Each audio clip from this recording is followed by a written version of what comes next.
Estamos ao vivo. Pessoal, sejam muito bem-vindos à nossa resolução de questões do CEPRO-R, pessoal. Finalmente, vamos lá, vamos resolver algumas questões aqui. Você que já está se preparando aí para o exame, está se preparando para a prova. Aqui vai ser o momento da gente afiar o nosso conhecimento, fazer juntos aqui as questões, resolver ao vivo. Então vamos lá, já participa aqui com a gente, já deixa o like aqui, já deixa o seu comentário também, vamos participar legal. E é isso, pessoal. Vamos lá então, sem mais delongas.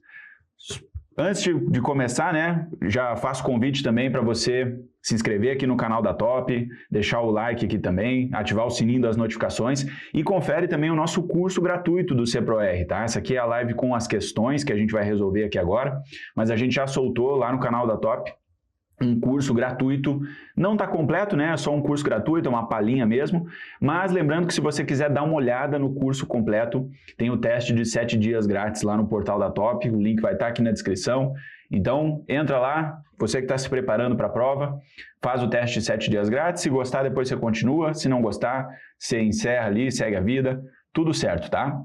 Então pessoal, acho que é isso, né? Tá tudo pronto aqui do meu lado, já vou compartilhar a tela aqui, ó. E olha o que nós temos aqui, pessoal, olha que maravilha! 30 questões do CEPRO-R para a gente resolver aqui hoje. Gente, eu quero ser muito transparente aqui com vocês, tá? Muito honesto aqui. Mas o negócio é o seguinte, tá? São 30 questões, mas a gente tem um tempo limitado, tá? Então talvez não dê para fazer as 30 questões. Você vai ter que ver a live até o final aqui, vai ter que acompanhar até o final para saber se a gente fez ou não fez as 30 questões. Eu prometo umas 20, tá? 20 questões com certeza vai dar. E aí, depois talvez a gente faça bônus aí, ou depois a gente vê o que acontece. Mas, assim, ó, tô sendo muito honesto aqui com vocês, tá? A gente tem um tempo limitado, a nossa ideia não é que a live fique tão grande. Então, vamos lá. Vamos fazer as questões aí que vai dar tempo. Se der as 30, maravilha. Se não der, a gente vai vendo aí, depois a gente continua, podemos fazer outras lives aqui. Mas vamos lá, vamos se preparar, vamos estudar. Então é isso, né, gente? Sem mais delongas aqui, deixa eu já avançar. Só esse slide aqui, ó, que é importante. Deixa eu só tirar aqui a minha facecam, depois eu retorno. Mas, gente, para quem não sabe, tá? Esse aqui é o novo formato das certificações da Ambima, tá? Todo mundo vai ter que ter a certificação base, que é a CPA, que ela é uma prova anterior aí, tá? Uma prova anterior do CEPRO-R. Todo mundo tem que fazer essa certificação de base aqui, se você ainda não tem, né, nenhuma certificação. E aí depois, ó, você define para qual caminho você vai. Você pode ser um profissional de investimentos, que daí é para uma qualificação aqui mais técnica, né, mais especializada, assim, com mais matemática, tá, mais cálculos. Então aqui é uma coisa mais técnica mesmo, tá, mais matemática, mais técnica. E aqui, ó, que é a nossa live aqui de hoje, o nosso curso, que é o CEPRO-R. O R é de quê? De relacionamento, tá? Então aqui, ó, ela é uma abordagem mais comercial e de relacionamento, como o próprio nome já diz, né? Relacionamento. Então ela tem muito mais a ver com questões de psicologia, com abordagem, né? Com relação interpessoal, tá certo? Então essa aqui é uma certificação com uma outra pegada, tá? Vocês vão ver aqui pelo perfil de questões hoje, já dá para ter mais ou menos essa palhinha aí como é que é o negócio, tá? Vocês vão ver que hoje aqui a gente vai tratar das questões chamadas questões contextualizadas, tá? Contextualizadas. Essa daqui, ó, pessoal, eu vou até voltar a câmera aqui para mim, tá? É uma questão contextualizada. Essa daqui, ó, ela é uma questão que conta uma história. Vai ser como se fosse um caso de um cliente, tá? Você recebe lá o seu cliente, sentou junto com ele ali na frente, bateu um papo, entendeu? O momento de vida dele, vai atender ele, como se fosse um caso real ali, um caso prático. Esse é o perfil das questões contextualizadas, tá? Então, vamos voltar aqui para o material. Já vou ficar com a câmera escondida aqui mesmo, não tem problema. Então é isso, né, gente? Acho que vamos começar aqui já. Primeira questão de hoje. Deixa eu ocultar aqui a caneta, só vai ficar mais fácil aqui. Vamos lá então, pessoal. Começando aqui, ó, primeira questão, tá? Já vamos direto ao ponto aqui. Então vamos lá. O senhor João, ele quer investir 500 mil reais. Ó, 500 mil reais é o dinheiro que ele tem, tá? E ele está em dúvida entre comprar um apartamento para alugar ou investir em um fundo imobiliário. Ele precisa de renda mensal, mas ele teme precisar de dinheiro de volta rapidamente em uma emergência. Comparando a liquidez e os custos de transação, a vantagem do fundo imobiliário sobre o imóvel físico é Bem tranquila essa questão, né, pessoal? Não tem muito mistério aqui, muito de boa. Vamos analisar agora as alternativas aqui, tá? Letra A. O FII sofre tributação constante nos rendimentos. Gente, isso aqui está completamente errado, né? A gente sabe muito bem, o fundo imobiliário, ele é isento de imposto de renda, né? Os rendimentos pagos mensalmente, ó. Então, isso aqui está errado, tá? A única tributação que tem nos fundos imobiliários é o ganho de capital quando vende a uma alíquota de 20% sobre o lucro. Mas fora isso, essa afirmação está errada. Enquanto o aluguel do imóvel físico é totalmente isento e não gera nenhum tipo de custo final ao proprietário. Pessoal, aqui não tem nada certo, tá? Toda essa afirmativa aqui está errada.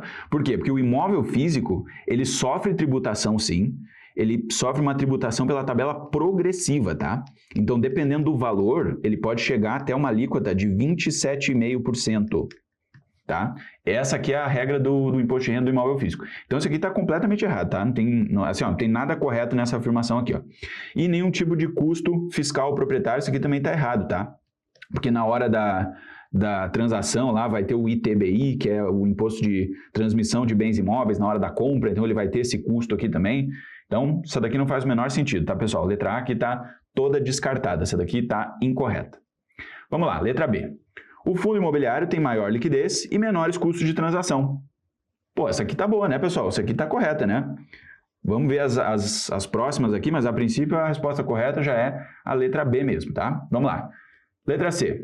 O imóvel físico tem liquidez superior porque sempre encontra compradores e inquilinos com facilidade, o que garante a saída rápida e praticamente sem espera. Pô, também muito errada, né, pessoal? O imóvel físico tem esse problema da vacância.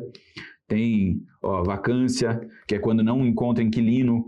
Ele tem também problema de liquidez, tem um grande risco de liquidez. A gente sabe muito bem que um imóvel para ser vendido leva tempo, né? Muitas vezes leva anos aí para ser vendido. Então, essa daqui também está toda errada, tá? Não faz o menor sentido. E a letra D, o imóvel físico é totalmente estável em preço, não sofre oscilações de mercado, mantém seu valor independentemente das condições econômicas, ao contrário dos fundos imobiliários, que variam diariamente. Gente, também está errada, né? Aqui, ó, o imóvel físico é estável em preço, isso aqui o tiozão do terreno iria concordar, né? Mas isso aqui está errado, né, pessoal? Um imóvel ele pode muito bem se desvalorizar, não tem problema nenhum numa afirmativa como essa. Embora a gente saiba aí que historicamente não é isso que aconteceu, mas numa crise econômica, dependendo da questão do imóvel, da deterioração, da localização que ele se encontra, ele pode tranquilamente sofrer uma oscilação negativa. Nada garante que ele mantenha o seu valor, independentemente de condições econômicas, tá? Então aqui, essa também está errada, tá? A letra D também está incorreta. E aí, resposta final, então, letra B, tá? Letra B de bola. Deixa eu limpar aqui agora o rabisco todo aqui. Vamos ver o gabarito. É isso aí, tudo correto, né? Resposta correta, letra B. Bem tranquila essa questão, né, pessoal? Sem mistérios aqui, muito simples, né? Comparando aí o fundo imobiliário com o imóvel físico. Então vamos lá, vamos para a próxima questão. Deixa eu já tomar uma aguinha aqui, só para ir mantendo a hidratação, né? Enquanto isso, vocês vão lendo aí a afirmativa, né? Vamos lá, ó. Um investidor herdou uma carteira de ações do seu pai há 10 anos. A carteira é composta majoritariamente por empresas de telefonia fixa e jornais impressos, setores que perderam valor ao longo da década. Ó, isso aqui é importante, hein? Muito importante isso aqui, ó. Vamos já frisar esse negócio, ó. Ele recebeu as ações do pai dele há 10 anos atrás, tá? E, ó, ação de telefonia fixa e jornais impressos, tá? Setores que perderam valor ao longo da década. O consultor sugere insistentemente a modernização da carteira para setores de tecnologia e energia renovável.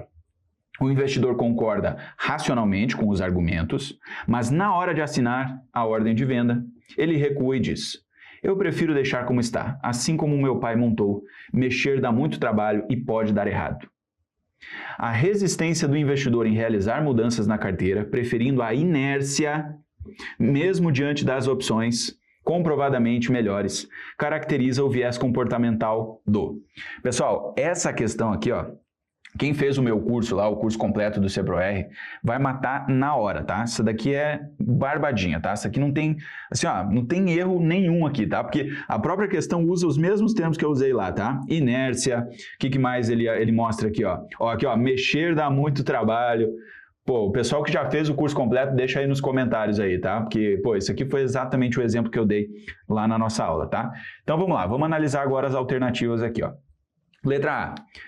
viés comportamental do status quo, que é a tendência emocional de manter a situação atual para evitar o arrependimento advindo de uma ação de mudança, que possa gerar perda, percebendo a inação como mais segura.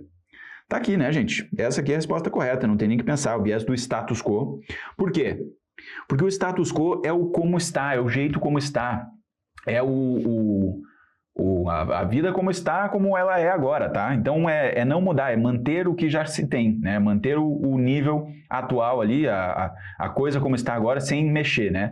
A inércia ela é custosa, é isso que significa, tá? Então sempre que a gente ouvir falar de inércia, ouvir falar de, prefiro deixar como tá, porque mexer dá muito trabalho, muitas vezes, esse caso aqui, o cara ele concorda racionalmente, mas ele não quer se expor a essa energia mental ali de ter que mexer, de ter que tomar uma decisão. Isso aqui também é aquilo que os investidores muitas vezes deixam dinheiro na poupança. Eu não quero sair da poupança porque mexer vai dar muito trabalho, eu vou ter que estudar, vou ter que aprender, então deixa lá na poupança. Eu sei que está rendendo mal, mas está tudo bem, não tem problema. Então é a mesma lógica, tá, pessoal? E esse aqui é o viés do status quo. Então essa daqui tá a letra A correta. Vamos lá, vamos para as próximas aqui só para a gente passar por elas também. Letra B, excesso de confiança, pois ele acredita que sabe mais do que o consultor sobre telefonia. Não tem nada a ver, né, pessoal? Ele concordou lá com os argumentos, né? Ele sabe muito bem que o consultor tem razão ali na ideia dele, então não se aplica aqui, não é excesso de confiança, não. O excesso de confiança, ele é quando o investidor ele acha que o talento que ele tem, que a facilidade que ele tem, o conhecimento que ele tem é melhor que todo mundo, né? Ele está ali transacionando bastante, compra, vende, porque ele acha que o dele é o talento dele, a forma como ele conduz ali é muito boa, tá? Mas não é o caso aqui, é outra história, tá? Letra C aqui, efeito manada, pois ele está seguindo o que todos os investidores de telefonia fazem. Não, isso aqui também não tem nada a ver, né? O efeito manada é mais assim, o cara comprou ou vendeu só porque todo mundo está fazendo também, né? Então ele seguiu a manada, não é o caso aqui. E letra D, ancoragem, pois ele está preso ao preço que o pai pagou nas ações. Essa daqui até poderia causar alguma confusão, mas como a questão ela não fala nada de preço, ela não fala nada de valor que foi pago pelo pai há 10 anos, então não se aplica aqui, tá? Poderia ser, se a questão fosse reformulada de outra forma, mas não é o caso, tá? Então, ele estaria ancorado caso existisse aqui essas informações de preço, caso fosse realmente uma questão com uma outra elaboração, mas não é o caso aqui, tá? Então, essa daqui também está errada. Deixa eu apagar aqui agora o rabisco, vamos avançar para ver o gabarito. Tá aí, já sabíamos, né? Viés do status quo, então, tudo certo aí, tudo tranquilo nessa questão também. Beleza, pessoal? Já tomei minha aguinha aqui. Hoje, como a live é comprida, eu vou ir sempre tomando uma água aqui, intercalando, né? Resolve uma questão, toma uma aguinha. Já aproveita aí para deixar nos comentários aí se vocês estão gostando, se estão acompanhando aqui com a gente. Então, vamos lá. Questão número 3 aqui, pessoal. Vamos pegar aqui a caneta, já vamos ver como é que é essa questão. Vocês já perceberam o padrão, né? Essa aqui é questão contextualizada, então ela tem toda uma historinha, toda um contexto aqui, né? Esse que é o negócio. Então, vamos lá. César é um investidor de 35 anos formado em engenharia de software e com uma carreira bem-sucedida em uma startup de tecnologia. César é conhecido por seu espírito empreendedor e por sua disposição em assumir riscos para alcançar grandes oportunidades de crescimento financeiro. Pessoal, por essa frase aqui a gente já pode inferir, né, que ele tem um perfil mais agressivo, tá? Perfil agressivo ou arrojado. Já vamos anotando isso aqui que é importante, tá? Porque aqui, disposição em assumir risco para alcançar grandes oportunidades de crescimento financeiro. Ele não se intimida com a volatilidade do mercado e entende que as perdas podem acontecer, mas está focado em ganhos substanciais a longo prazo. Gente, ele é 100% agressivo arrojado, tá? Essa frase aqui também já nos mata a charada aqui, A gente já entendeu qual é o perfil aqui do César, tá? César investe em uma carteira diversificada, que inclui ações de tecnologia, fundos de ações e criptomoedas. Considerando-se o nível de risco para investimentos de César e utilizando-se da pontuação de risco mínima estabelecida pelas regras e procedimentos de distribuição de produtos de investimento, o produto de investimento adequado para ele é... Gente, esse cara aqui, ele tem lá o perfil mais agressivo de todos, tá? Então, ó, lembrem que lá a pontuação da Ambima, ela vai de 0 até 5, tá? Quem assistiu minha aula completa lá já viu isso aqui. E o investidor agressivo, ele pode investir em tudo praticamente, tá? Porque quase nenhum investimento chega no nível 5, os mais agressivos são 4,5 normalmente, né? E os mais conservadores também, nenhum chega a 0, o mais conservador é 0,5.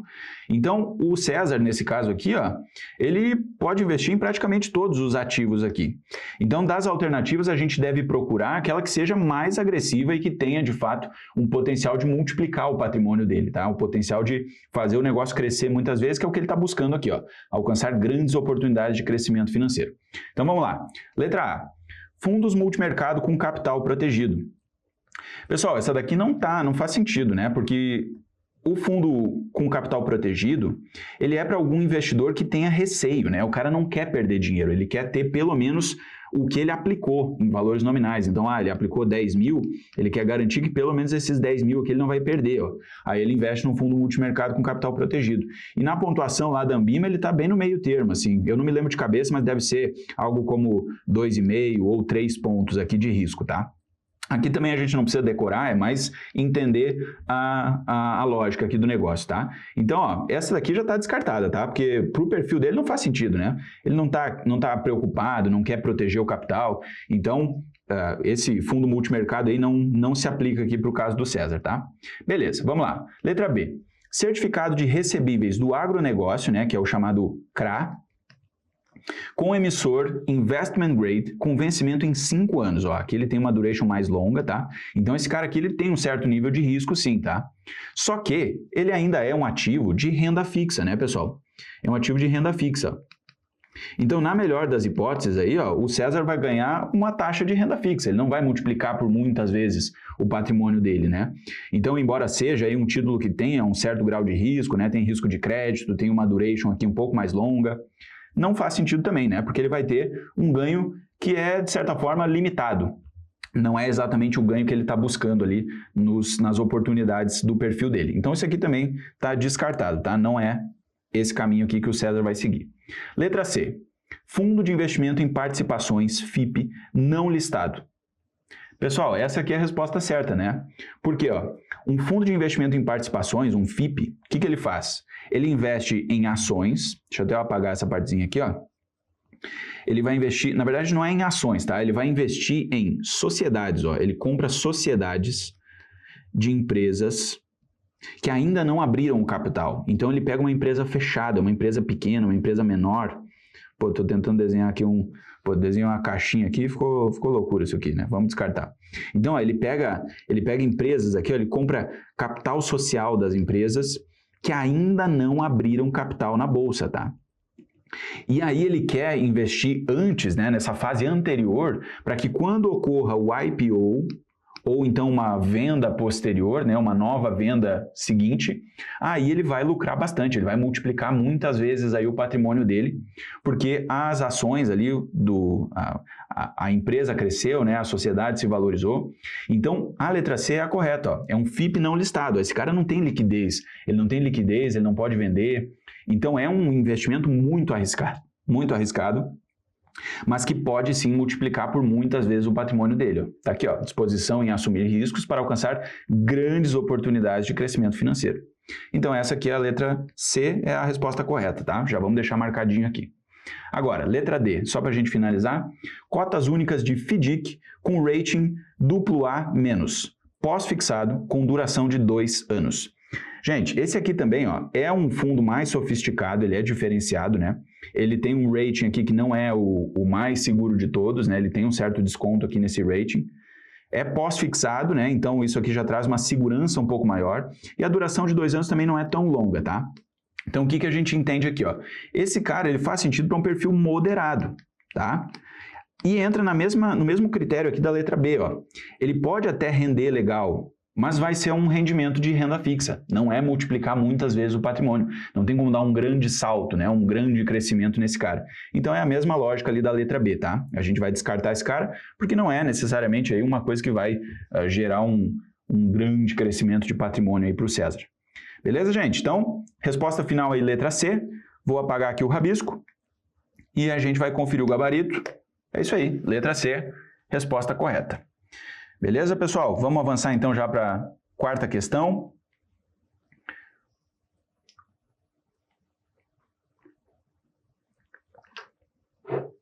Vamos lá, já tomei minha aguinha aqui. Vão acompanhando aí, hein? Vão deixando nos comentários aí, quero saber se vocês estão acompanhando, se estão estudando também. Vamos lá. E já deixa aí também se estão gostando aí desse formato, tá? Deixa sua opinião aí pra gente. Vamos lá então. Peguei a caneta aqui. Gustavo, gerente bancário, atende um cliente que deseja reduzir a volatilidade da sua carteira sem renunciar à gestão ativa dos investimentos. Atualmente, a carteira do cliente possui alta exposição à Bolsa de Valores B3. Ele percebe que as oscilações do mercado acionário estão impactando negativamente os seus retornos. O cliente não quer se desfazer das suas ações, mas busca um fundo de investimentos com menor correlação com o mercado acionário para equilibrar os riscos. Ele está disposto a investir 5 milhões de reais, desde que a estratégia escolhida ofereça diversificação e proteção contra a crise no mercado de ações. Gustavo precisa identificar a subclasse do fundo multimercado mais adequada ao objetivo do cliente. A subclasse de fundo multimercado mais alinhada à necessidade do cliente é... Vamos lá, pessoal. Ó, sintetizando a coisa aqui, tá? O investidor hoje aqui, ó, ele está exposto basicamente em ações do Brasil, tá? Ele está investido em ações no Brasil, em ações na B3. Então, gente, a subclasse aqui, ó, que a gente vai escolher dos fundos multimercado, ela precisa ter ou muito pouco ou nada de ações, tá? Nada de ações. Essa que é a lógica. Por quê? Porque se ele já está muito exposto em ações, ele não vai querer sobrepor esse negócio, né? Então, deve ter ou muito pouco ou quase nada de ações no portfólio, tá bom? Então, vamos lá. Vamos ver as alternativas aqui, ó. Fundo multimercado, juros e moedas. Pô, pessoal, essa aqui já é letra A, né? Isso aqui está correto, ó. Por quê? Porque é um fundo multimercado, mas que ele tem um mandato que é praticamente renda fixa, que daí é a parte dos juros, e moedas ele vai investir em taxas de câmbio, tá certo? Então, ó, aqui não tem nada de ações, não tem nada de bolsa, não tem nada que sobrepõe a estratégia que ele já tem. Inclusive, ó, fazendo investimento em moedas aqui, ó, a gente sabe muitas vezes que a correlação do dólar contra o Ibovespa, né, ela é negativa. Ela é negativa, vou botar um menuzinho aqui, ó. Então, aqui ele diversifica muito legal, tá? Então, essa letra A aqui já mata a charada. Essa daqui é a resposta correta para a gente, tá? Agora, vamos analisar as outras aqui, só para a gente entender por que elas não são as corretas, tá? Vamos lá. Letra B, fundo multimercado macro. Pô, pessoal, não pode ser um fundo multimercado macro, porque esse cara aqui, ó, ele pode investir em ações. E muitas vezes ele está investido em ações, inclusive. O multimercado macro, ele pega estratégias com esse perfil aqui de tendências macroeconômicas, tá? Mas pode muito bem ser que o gestor entenda que, ó, a tendência macroeconômica agora é o juro reduzir e aí a bolsa vai se valorizar. E aí ele investe em ações, e aí acaba sobrepondo a estratégia aqui do Gustavo, que já está muito investido em ações. Então, o multimercado macro não faz sentido, não é o que ele precisa aqui. Letra C, ó, fundo multimercado long and short neutro. Pessoal, long and short é uma estratégia de ações. O fundo multimercado vai investir 100% em ações. E aí, olha essa frase que ele diz aqui, ó, olha só. Aqui embaixo, ó, ele está disposto a investir 5 milhões desde que a estratégia escolhida ofereça diversificação e proteção contra crises no mercado de ações. Gente, se tiver uma crise no mercado de ações, mesmo o fundo fazendo long and short aqui, ele vai se desvalorizar também. Se tiver uma crise, ele pega, ó, porque o fundo está investido 100% em ações, embora ele tenha posições que são compradas e também com posições que são vendidas, né? Isso que é o long and short, tá? O long é as posições compradas e o short são as posições vendidas, tá? Vendidas. Mesmo ele tendo essa carteira desse jeito, ele está investindo em ações. E aí, se tiver uma crise, ele vai acabar perdendo dinheiro também. Então, a letra C aqui não atende à necessidade, tá? É um fundo que vai sobrepor a estratégia do Gustavo. E a letra D, multimercado livre, é a mesma lógica aqui do multimercado macro, tá?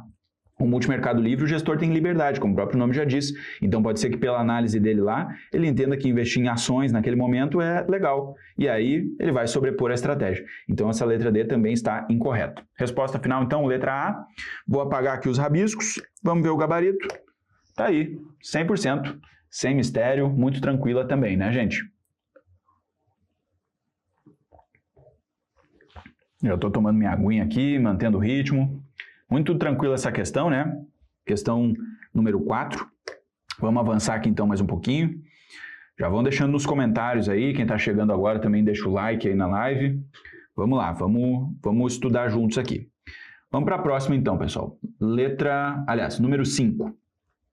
Mariana está preocupada com a sua necessidade futura de liquidez para cobrir uma eventual emergência familiar. Devido a uma queda de 18% nos últimos 6 meses na sua carteira de ações, concentrada no setor de tecnologia, ela procurou um consultor de investimentos para encontrar a melhor maneira de se prevenir daqui para frente desses momentos de estresse no mercado financeiro, apesar de continuar confiante no potencial desse setor. Considerando-se a situação de Mariana, uma das possíveis estratégias sugeridas pelo consultor para protegê-la de momentos de estresse no mercado financeiro é... Beleza, né, gente? Questão aparentemente também tranquila, né? Ela é uma investidora que está concentrada aqui no setor de ações, então vamos ver aqui as alternativas aí nesse caso, tá? Letra A. Diversificar a sua carteira, comprando um pouco de títulos do Tesouro Nacional atrelados à taxa Selic. Gente, vamos lá. Olha só o que a primeira frase nos diz ali, ó. Mariana está preocupada com uma necessidade futura de liquidez para cobrir uma eventual emergência familiar. Gente, se ela quer cobrir emergência familiar, ela precisa ir para um título pós-fixado de liquidez imediata e de preferência sem nenhum risco de crédito. Quem é esse cara? É o Tesouro Nacional atrelado à Selic. Então, ó, mais uma aqui, ó, a letra A já está correta, tá? É isso aqui mesmo que ela tem que fazer, ó. Ela tem que ter um pouco de renda fixa, um pouco de Tesouro Selic, para quê, ó? Para cobrir essa emergência familiar, para ela ficar tranquila. Porque esse dinheiro da emergência, da reserva, ele não pode estar sob risco, tá certo? Guardem isso na cabeça de vocês. Eu vou até tocar o sino aqui, não se assustem aí, né? Mas, ó, dinheiro da reserva de emergência tem que estar seguro e com liquidez. Então, a resposta aí já é a letra A. Bem tranquila, né? Mas vamos ver as próximas aqui para a gente entender. Letra B. Diversificar a sua carteira, comprando ações de outros setores que não o de tecnologia. Gente, essa daqui poderia até fazer sentido desde que ela não estivesse preocupada com a emergência familiar, né? Poderia ser essa alternativa aqui, mas ela está preocupada com essa emergência, ela quer ter uma reserva. Então não adianta nada ela continuar investindo só em ações, né? Pô, aí é brincadeira, ela tem que mudar o perfil, não adianta só diversificar em outras ações, tá? Mas muito cuidado, né? Porque essa daqui poderia causar confusão, mas ela tá errada. Por quê? Porque ela tá preocupada aí com a emergência familiar, tá? Então já vou descartar essa possibilidade aqui. Letra C. Vender todas as suas ações e montar uma carteira diversificada entre renda fixa e renda variável.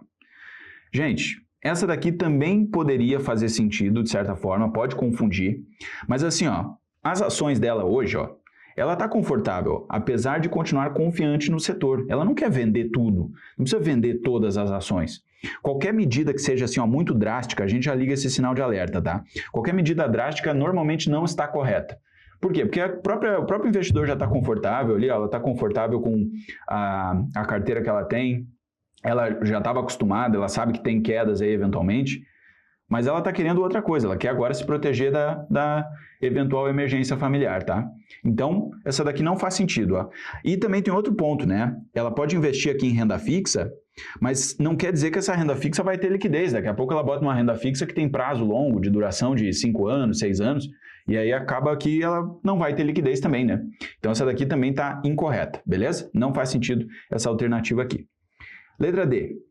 Comprar mais ações de tecnologia, aproveitando a queda no preço do mercado. Pô, aí é brincadeira, né, pessoal? Isso aqui é que nem o cara que acabou de diagnosticar que ele é alcoólatra e aí ele toma mais álcool. Pô, tá maluco. Brincadeira aí, né, pessoal? Não, isso aí é brincadeiras à parte, né? Mas, ó, não faz o menor sentido, né? Beleza, as ações se desvalorizaram, elas caíram ali, é verdade. Mas não é o caso, né? A investidora ela está preocupada com outras coisas, ela está preocupada com a emergência familiar, então não tem que comprar mais ações de tecnologia, não. Beleza? Então, resposta final, letra A. Vou apagar aqui o rabisco e vamos ver o gabarito. É isso aí. Resposta final, então, letra A, tudo certo, tudo tranquilo. Né, gente? Tudo bem, né? Até aqui, estamos avançando legal, já estamos indo agora para a 6ª questão. Ó, essa daqui é compridona aqui, esse enunciado, hein? Ela tem só o enunciado aqui e na próxima continua as alternativas.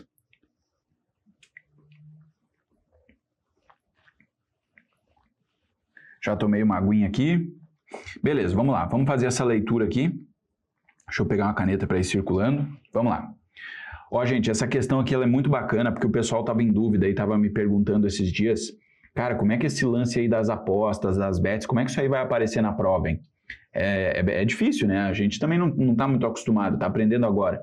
E aqui tem uma questão que é sobre bets, tá? Sobre apostas. Então, vamos prestar bastante atenção aí, que ela é muito legal essa questão. Ó, Carlos, um cliente interessado em aumentar a rentabilidade do seu portfólio, está considerando investir em apostas esportivas por meio de bets. Segundo seu perfil de tolerância ao risco, ele foi classificado como neutro ao risco, o que significa que ele não exige um prêmio adicional por assumir riscos. Se duas opções de investimento têm o mesmo retorno esperado, ele não prefere uma em relação à outra, independentemente do nível de risco envolvido. Carlos considera que as apostas esportivas podem ser comparadas a investimentos alternativos, pois acredita que, assim como nas estratégias de ações, é possível tomar decisões com base na análise de dados e tendências de desempenho das equipes. Ele acredita que essa característica está alinhada com a sua aptidão ao risco. Além disso, ele relata ter visto várias pessoas exibindo lucros significativos com apostas esportivas nas redes sociais e começa a questionar se essa abordagem pode ser uma forma legítima de aumentar a rentabilidade do seu portfólio. Ele busca a opinião de um consultor de investimentos sobre essa estratégia, para saber se ela pode ser adequada ao seu perfil. Diante desse cenário, o consultor de investimentos avalia essa estratégia, explicando que as apostas esportivas, 2 pontos. Pessoal, olha só que questão, essa daqui é complicada, tá? Ela é uma questão difícil, essa daqui. Porque o que está escrito aqui, tá? Essa narrativa que foi construída, ela confunde até mesmo o investidor, até mesmo o consultor, até mesmo o profissional, tá? Porque ela está toda logicamente montada aqui, ó. Ela faz sentido, ó. A gente tem que saber exatamente quais são as características da bet em relação a risco e retorno, tá? Risco e retorno. Caso contrário, a gente entraria numa furada aqui, tá? Porque olha só, toda aquela questão ali de aptidão ao risco, tudo isso foi falado aqui, ó, para o Carlos, tá? Aliás, o Carlos trouxe muito bem aqui a questão dele, ó. Ele é neutro ao risco, ó. Então, se tem risco, mas pode ter um retorno melhor, ele topa. É mais ou menos essa a ideia, ele tem um perfil arrojado. É isso que a questão está nos dizendo aqui, tá? Mas um ponto importante, eu vou aproveitar aqui para já explicar para vocês, tá? Inclusive, na nossa aula lá sobre bet, eu expliquei esse conceito aí, ó. A relação risco-retorno da bet, ela é 0, tá certo? É 0, é um jogo de soma 0. Por quê? Porque diferente dos investimentos, no investimento, o investidor, ele vai acumulando, ó, ele vai construindo uma trajetória, eventualmente ele até pode perder também, ó, mas ele vai acumulando e vai criando uma tendência positiva, ó. Ele cria aqui uma tendência positiva, ó. Ele vai acumulando resultados, tá certo? Dia após dia, ele ganha num dia, no outro dia ele pode ter um pouco de prejuízo, depois ele acumula, mas ele vai crescendo gradualmente. Na bet, o negócio é assim, ó, ele faz uma bet, aí ele pode até ser vitorioso. Na outra bet ele faz de novo, pode ser vitorioso. Na terceira bet, se ele perdeu tudo, já era, acabou. Acabou o negócio. Ele perdeu na terceira, o resultado da 1 e da 2 ele perdeu também. Estão entendendo? Não existe essa coisa da acumulação gradual. O cara, uma hora ou outra, ele vai perder. É uma questão que independe, ó. A trajetória que ele está percorrendo aqui, ó, ela é independente. Tá certo? Todos os eventos aqui são independentes, ó. E quando chega no momento de perder, de errar a aposta que ele fez, ele perde todo o resultado passado também. Então, por isso que a relação risco-retorno aqui é 0, ó. Ele não tem retorno esperado. É um jogo de soma 0. É isso que significa, tá? Então, essa premissa aqui foi dada, agora vamos ver as alternativas aqui que a gente tem nessa questão, tá? Deixa eu só apagar aqui o rabisco. Vamos avançar. Ó, alternativas aqui pra gente, tá? Letra A, são inadequadas para o Carlos, pois como ele é neutro ao risco, precisaria diversificar com ativos mais conservadores para que ocorra a neutralização do risco. Essa daqui não faz sentido, né, pessoal?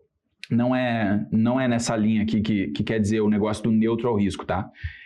O ser neutro ao risco significa que ele topa correr risco, né? Então, não quer dizer que ele precisa de ativos mais conservadores para neutralizar. Aqui a própria questão está meio que fazendo um jogo de palavras aí para tentar confundir a gente, mas a gente sabe, né, que quando é neutro ao risco, ele topa correr risco, ele pode correr risco se a ideia de ganhar mais está dentro do jogo também, tá? Então, essa aqui a gente já descarta, não faz sentido. Letra B. São adequadas ao Carlos, pois a sua exigência de prêmio de risco é compatível com atividades que envolvem incerteza e apostas de alta volatilidade. Pessoal, aí que está o pulo do gato. Lembra que eu falei para vocês, risco-retorno é zero, jogo de soma zero. Então, tá aqui, o prêmio de risco é compatível. Isso aqui está errado. Por quê? Porque não tem prêmio de risco. Uma hora ele vai perder dinheiro, ele vai perder todo o passado dele. Então essa daqui também está errada, tá? Também está incorreta, não faz sentido essa daqui porque prêmio de risco, não tem prêmio de risco. Essa que é a ideia. Letra C. São adequadas ao Carlos, pois, sendo neutro ao risco, ele deveria considerar qualquer alternativa com potencial de ganhos, independente da estrutura do mercado em que está inserida. Pô, aí também não, né, gente? Não, né? Porque o que está escrito aqui, ele é neutro ao risco, então é bagunça. Então é bagunça, é isso que está escrito, Ele deve considerar qualquer alternativa. Tá doido, não é assim, não. Imagina só, ele correu um risco enorme para ganhar um rendimento da renda fixa, ou um rendimento baixo, né, um rendimento inadequado. É isso que a questão está dizendo, porque ele é neutro ao risco, então ele pode considerar qualquer alternativa. Não, também não é assim, né? Aqui ele está dizendo que, só porque ele é neutro ao risco, o negócio é bagunça. Então tá errada essa daqui também, tá? Então, a gente já descarta a letra C também. E aí sobrou a letra D, né? Provavelmente essa aqui está correta, mas vamos analisar ela aqui com calma. São inadequadas ao Carlos, pois a sua aptidão ao risco diverge da relação risco-retorno oferecidas pelas bets. Exatamente, né, pessoal? O risco-retorno oferecido pela bet é zero, é conjunto vazio, é bola. Então, essa daqui está correta, é inadequado para o Carlos, né? A gente tem que orientar ele que não faz sentido. Por quê? Porque a aptidão ao risco dele, né, diverge dessa relação risco-retorno. Ele é um cara neutro ao risco, mas ele quer retorno, essa que é a ideia. E como a relação risco-retorno aqui não é positiva, né, ela é zero, então não faz sentido. Resposta final, então, letra D. Vamos apagar aqui o rabisco e vamos conferir o rascunho. Conferir o gabarito, né? Conferir o rascunho não, vamos lá. Tá aí, Resposta correta, então, letra D, nessa lógica aí que a gente estava construindo, tá? São inadequadas por causa da relação risco-retorno. Então, pessoal, é assim que a questão de bet vai aparecer na prova, tá? Muito importante isso aqui, tem que entender os conceitos. Assistam lá as aulas completas aí para entender todos esses pontos, né? E não se confundir aí na hora da prova. Eu sei que a aula tá boa, mas eu vou ter que te interromper. Calma, é por um bom motivo. Tô passando aqui para te lembrar que tudo que você precisa é de 7 dias para começar. A gente fica procrastinando as coisas que sabe que tem que fazer, por isso eu vou te dar um empurrãozinho para você parar de deixar os estudos para depois. Clica no link que tá aparecendo aqui na tela ou no link da descrição e faz o teu cadastro na Top Invest. Fazendo isso, você ganha 7 dias totalmente grátis para estudar com a Top. Bora? Te vejo na área do aluno. Já tomei minha aguinha aqui, vamos prosseguir então, gente. Estamos indo agora para a questão 7. Certo, pessoal? Vamos lá então, vamos para a questão 7 aqui. Aí, vamos lá. Bruno, um investidor com baixo conhecimento, olha só, baixo conhecimento, e grande aversão ao risco, solicitou formalmente a transferência de seus ativos para outra corretora. Ele vai fazer aqui, a chamada portabilidade, tá? Portabilidade, transferência de custódia, tudo a mesma coisa, tá? Ao receber o pedido de transferência dos produtos de investimento, seu atual distribuidor deverá... o atual distribuidor é de onde ele está saindo, tá, gente? Vamos fazer essa separação aqui, Na portabilidade sempre tem duas partes, né? Tem a corretora de origem e tem a corretora de destino, ou o banco de destino, o banco de investimentos... Aí tanto faz, tá? Mas tem a origem e tem o destino. E ele sai da origem e vai para o destino, né? Então, nesse caso aqui, o papel que a gente vai analisar é o papel da origem, tá? O papel de onde está saindo o investimento dele, tá? Então, vamos lá. Vamos analisar aqui as possibilidades. Letra A. Realizar a transferência do distribuidor cessionário, não se confundam, tá? O cessionário é esse daqui, Cessionário é o do destino, cessionário. Por quê? Porque o outro é o cedente. Cedente, aquele que cede, o que cede para o cessionário, tá? O cedente é o que está cedendo e o cessionário é o que vai receber. realizar a transferência ao distribuidor cessionário independentemente da possibilidade de haver bloqueios judiciais de crédito e de garantias relacionadas aos produtos de investimento. Pessoal, essa daqui está 100% errada. Tá maluco, né, pessoal? Olha só o prejuízo que isso geraria. A primeira coisa que o distribuidor faz quando recebe um pedido de portabilidade é justamente ver se não tem bloqueio judicial, se não tem bloqueio de crédito ou bloqueio de garantia relacionado a outros produtos de investimento. Por quê? Porque senão o cara daria uma de malandro, né? Ele tá com o nome sujo lá, tá devendo na justiça, teve um bloqueio, por exemplo, um bloqueio judicial. Aí, não, foi a conta lá que foi bloqueada. Eu vou pedir uma portabilidade dos investimentos, que daí eu fico tranquilo. Eu tiro o dinheiro de lá e a justiça não me pega. Claro que não, né, pessoal? Não é assim que funciona, né? Então, essa daqui está 100% errada, tá? Essa daqui a gente já descarta de primeira. Beleza. Letra B. Recomendar outro distribuidor cessionário que seja especializado em produtos de investimento adequados à classificação do investidor. Pessoal, essa daqui também não faz o menor sentido, né? Imagina só, imagina a situação, que coisa esdrúxula, tá? Vamos pensar aqui, Vamos dar nome aos bois aqui, Digamos que o investidor está saindo do Safra e está indo para o Itaú, tá? Ele fez o pedido lá do Safra para o Itaú. Aí o Safra fala para ele assim, meu irmão, de repente abre uma conta no Bradesco, porque o Itaú não é especializado nos produtos que tu está investindo. Pô, isso aí não existe, né, pessoal? Todo distribuidor, seja o Itaú, o Safra, outros bancos, aqui eu só dei nome aos bois aí, mas é só um exemplo, tá? Qualquer instituição, ela sempre vai ter produtos que são adequados para o nível de risco do investidor, né? Ela só precisa fazer o suitability, preencher lá o perfil do investidor corretamente, que ela vai estar adequada, né? Ela vai conseguir se enquadrar. Então, essa daqui também é totalmente esdrúxula, né? Uma situação aí que, não faz o menor sentido. Imagina, recomendar outro distribuidor cessionário, né, especializado nos produtos. Também não faz sentido, né? Então não se aplica. Isso daqui também está incorreta. Letra C. Assegurar-se de que a transferência respeite as classificações de risco do cliente, evitando que um cliente de perfil conservador acabe com produtos inadequados no novo distribuidor. Pessoal, essa daqui parece bonitinha, né? Só que aí tem um problema de lógica aqui, né? Qual que é o negócio? Uma portabilidade, ela não vai mudar os produtos. Se o cara tem CDB, por exemplo, e ações, e ele faz a portabilidade, ele vai ter exatamente os mesmos produtos lá na outra corretora, no outro distribuidor, tá? É os mesmos produtos, não muda o produto. Então é óbvio que a transferência vai respeitar o perfil de risco dele.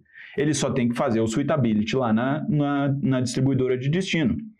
Ele vai fazer o suitability lá, senão a distribuidora nem aceita a portabilidade. Então, com certeza, depois dele fazer o suitability e mandar os ativos pela portabilidade, ele vai estar adequado ao perfil de risco.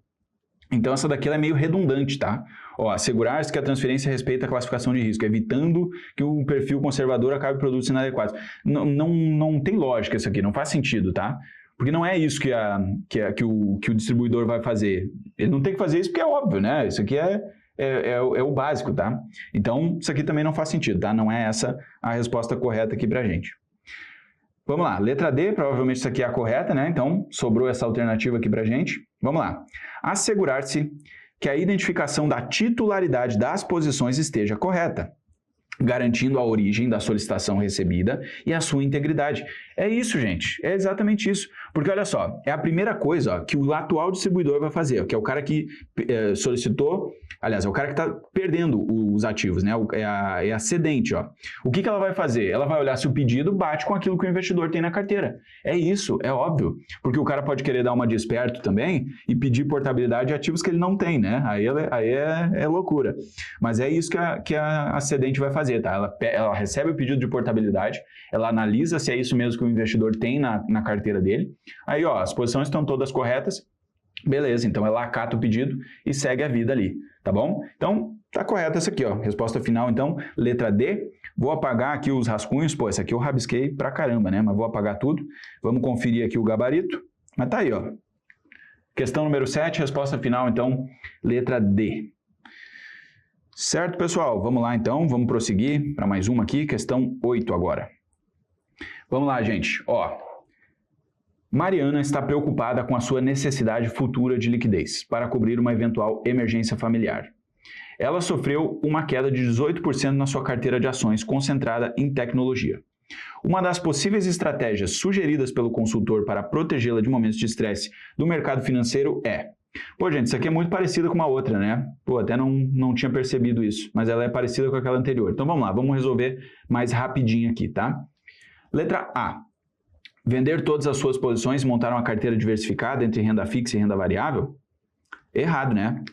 Pô, ela é idêntica, ela só está embaralhada, eu acho, né? Mas vamos responder aqui rapidinho então, daí a gente avança para a próxima.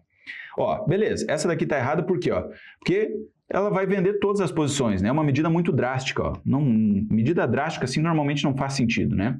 Então, ó, e ela está preocupada com a liquidez futura, ó, para cobrir uma emergência familiar. E a renda fixa aqui não necessariamente é uma renda fixa com liquidez, né? Então, isso aqui está errado, a gente já descarta essa possibilidade. Letra B, comprar mais ações de tecnologia aproveitando a queda nos preços do mercado? Também não, né, gente? Pô, ela está preocupada com a liquidez, aí vai dar um tiro aí mais arriscado ainda? Não faz sentido. Letra C, comprar mais ações de outros setores, aproveitando a queda nos preços de mercado e diversificando a carteira? Também não. Ela precisa de um ativo que seja seguro e líquido, né? E não mais ações ali no portfólio dela. E a letra D, diversificar a sua carteira, comprando títulos do Tesouro Nacional atrelados à taxa Selic, o que traria a segurança e liquidez almejada. É isso aí. Resposta final, então, letra D, essa aqui é a correta. Uma questão muito parecida lá com a anterior, a gente já discutiu bastante, então fiz ela aqui mais rapidinho aí pra gente, tá? Deixa eu apagar aqui o rascunho, vamos ver o gabarito. Tá aí, ó. Letra D, resposta final. Muito tranquilo, então, aí essa questão 8 também, certo? Vamos lá, avançar mais um pouquinho. Agora, questão 9. Vamos lá, pessoal, questão 9. Estamos avançando aí. 45 minutos de live já. Estou monitorando aqui, hein? Não podemos... Pô, não vai ser uma live de muitas horas aqui, não. Vamos lá, vamos ser mais objetivo aqui. Já tomei uma aguinha. Vamos lá, essa aqui é mais comprida, então vamos acompanhar aqui. Larissa está insatisfeita com a assessoria da sua corretora atual. Cedente, ó, já deu nome aos bois aí. E decide levar seus investimentos para outra corretora, cessionária, onde seu novo consultor trabalha. Ela possui ações, fundos imobiliários e títulos do Tesouro Direto. Ela teme ter que vender tudo, pagar imposto de renda sobre o ganho de capital e recomprar na nova corretora, perdendo dinheiro com taxas e impostos. O consultor deve tranquilizar Larissa explicando que o procedimento de portabilidade de transferência de custódia, de portabilidade de custódia, transferência de valores imobiliários, 2 pontos. Gente, vamos lá. Essa daqui é uma questão boa, é importante. Então vamos resolver aqui com bastante cuidado. Vamos lá. Letra A. Exige o resgate de todos os ativos, mas isenta o investidor do pagamento de imposto de renda, desde que o dinheiro seja reinvestido na nova corretora em até 2 dias úteis. Gente, será que essa aqui está correta? É óbvio que não, né, pessoal? Olha que coisa maluca isso aqui. Nunca se ouviu falar disso na vida. Isso aqui está completamente errado, né? Gente, portabilidade, tá? Portabilidade é fazer, ó, botem na cabeça de vocês, tá? Portabilidade é o seguinte, ó. Pensa que a gente tem aqui numa corretora. A gente vai fazer um Ctrl+C, Ctrl+C, Ctrl+V. É copiar e colar, gente. Pô, o pessoal da informática aí vai facilitar esse exemplo, né? Gente, é Ctrl+C, Ctrl+V. Eu tenho maçãs e bananas aqui de um lado e eu vou ter maçãs e bananas do outro lado também. Não vai mudar nada. É simplesmente, ó, pegar os ativos daqui e transferir os ativos para lá. Não tem que vender nada, não tem que fazer o resgate de ativos, não tem nada disso, tá? Não tem resgate de ativos, não tem que isentar imposto de renda, isso aqui é uma viagem completa, tá? Então, portabilidade é outra coisa, não tem nada a ver com isso, essa daqui está totalmente descartada, tá certo? Então, já vou riscar bem aqui para a gente não confundir. Letra B, vamos lá. Permite a transferência dos ativos... Ó, vamos lá, vou recomeçar. Permite a transferência dos ativos financeiros da mesma titularidade entre instituições, sem a necessidade de resgate ou venda, mantendo os preços de aquisição originais e a data de aplicação para fins de imposto de renda, garantindo neutralidade tributária. Galera, essa daqui está tão perfeita, ó, ela está tão linda, que não tem nem o que dizer, tá? É exatamente isso, esse aqui é o conceito de portabilidade, gente. É exatamente isso, ó. Ela vai transferir os ativos na mesma titularidade em instituições, sem precisar vender ou resgatar, mantendo os preços de aquisição originais e a data de aplicação também. É isso mesmo, tá, pessoal? É neutralidade tributária, é exatamente isso. Não é só porque você fez portabilidade que você vai ter que pagar mais imposto. Muito pelo contrário, é neutro, tributariamente é neutro, tá? Então, essa aqui tá perfeita, essa resposta aqui é corretíssima, tá? 100%. Agora, letra C. Só para a gente garantir aí que as demais estão erradas mesmo. É permitido apenas para ações e tesouro direto. Fundos de investimento não podem ser portados e devem ser obrigatoriamente resgatados. Pessoal, essa daqui, ó, ela pode confundir muito, tá? Mas prestem atenção. Fundo de investimento pode ser portabilizado também, tá? Pode ser. Mas, sempre tem um mas, né? Mas, qual que é a regra, tá? A instituição cessionária, ou seja, a que vai receber, ela precisa ter o acordo comercial de distribuição desse fundo, tá certo? Então, o investidor precisa garantir, ó, que esse mesmo fundo, ele está na prateleira da instituição cessionária, tá? Se o fundo estiver na prateleira da instituição cessionária, ele pode fazer portabilidade. Agora, se o fundo não estiver, porque a cessionária não tem o acordo comercial de distribuição, aí o fundo não pode ser portabilizado, tá? Então, o fundo ele pode, mas tem que ter esse passo a mais aí para tomar cuidado, tá? Caso contrário, aí o fundo ele precisa sim ser resgatado. Então, importante essa aqui, ó, para vocês não confundirem, tá? Não vamos se confundir, mas é importante ter esse discernimento. Mas nesse contexto aqui, essa aqui tá errada, né? Porque ele fala assim, ó, fundos de investimento não podem ser portados e devem obrigatoriamente ser resgatados. Essa é falsa, né? Porque o fundo ele pode sim, mas ele precisa ser distribuído também pelo cessionário. Ok? Então, vou riscar aqui essa daqui, não tá correta nesse contexto. Vamos lá, letra D. Ela transfere os ativos, mas zera a contagem do prazo para a tabela regressiva do IR, fazendo com que Larissa volte para a alíquota máxima de 22,5%. Isso aqui também está errado, né, pessoal? A letra B aqui fala, ó, garantindo neutralidade tributária. E é isso aí que acontece, tá? É neutralidade tributária. Ela não vai ter um ônus, né, um prejuízo só porque fez a portabilidade. Muito pelo contrário. Ela mantém as datas de aplicação para fins de imposto de renda. É isso que acontece, ok? Então, isso aqui também está descartada. Resposta final, então, é a letra B. Vamos apagar aqui o rabisco e conferir o gabarito. Tá lá. Resposta correta final, letra B de bola. Maravilha, hein, pessoal? Show de bola, bem tranquilo, estamos acompanhando. Vamos lá, vamos continuar agora. Questão número 10. Questão número 10, vamos lá. Já peguei aqui a caneta, tudo certo. Deixa eu botar bem pro cantinho aqui, só para não atrapalhar. Tomar um golezinho de água. Vamos embora, gente. Dona Maria, 70 anos. Perfil extremamente conservador. Pô, pessoal, isso aqui é um clássico, né? Dona Maria aí, ó, investidora, 70 anos. Perfil extremamente conservador. Sempre investiu na poupança. No entanto, o cenário econômico mudou e a inflação está superando o rendimento da poupança. Juro real negativo, corroendo o seu poder de compra. Ela procura o gerente preocupada, querendo algo que proteja seu dinheiro da inflação, mas se recusa a correr risco de mercado ou crédito privado. A recomendação de produto mais adequada para equilibrar a necessidade de proteção contra a inflação com a aversão extrema ao risco e volatilidade de Dona Maria seria... Vamos lá então, pessoal, vamos ver aqui qual é a melhor alternativa para o caso aí da Dona Maria, tá? Letra A.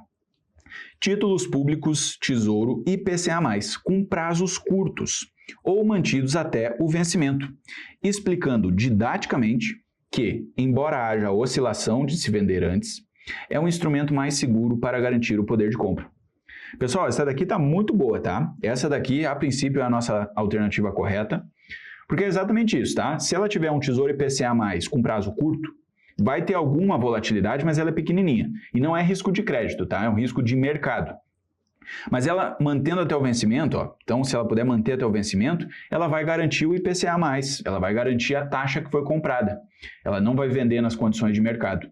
Então, ela vai atender exatamente o objetivo que ela tem, tá? E aí, ó, explicando didaticamente, ó, que embora haja oscilação se vender antes, é um instrumento mais seguro para garantir o poder de compra.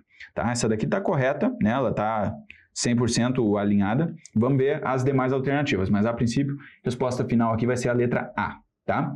Letra B. Fundos de ações e dividendos. Porra, pessoal, aí é brincadeira, né?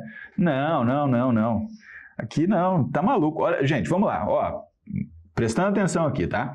Dona Maria, 70 anos, perfil extremamente conservador, vai investir em fundo de ação de dividendo? Tá doido, cara. Você tá maluco. Isso aqui não faz o menor sentido. Pois as empresas repassam a inflação para os preços e pagam proventos constantes. Nem pensar, nem pensar. Gente, Dona Maria, 70 anos, perfil extremamente conservador. Como é que ela vai investir em ações de dividendos? Não, assim, ó, cancela. Finge que isso aqui finge que nem viu isso aqui, tá? Vamos fingir que a gente nem viu. Vamos lá, letra C.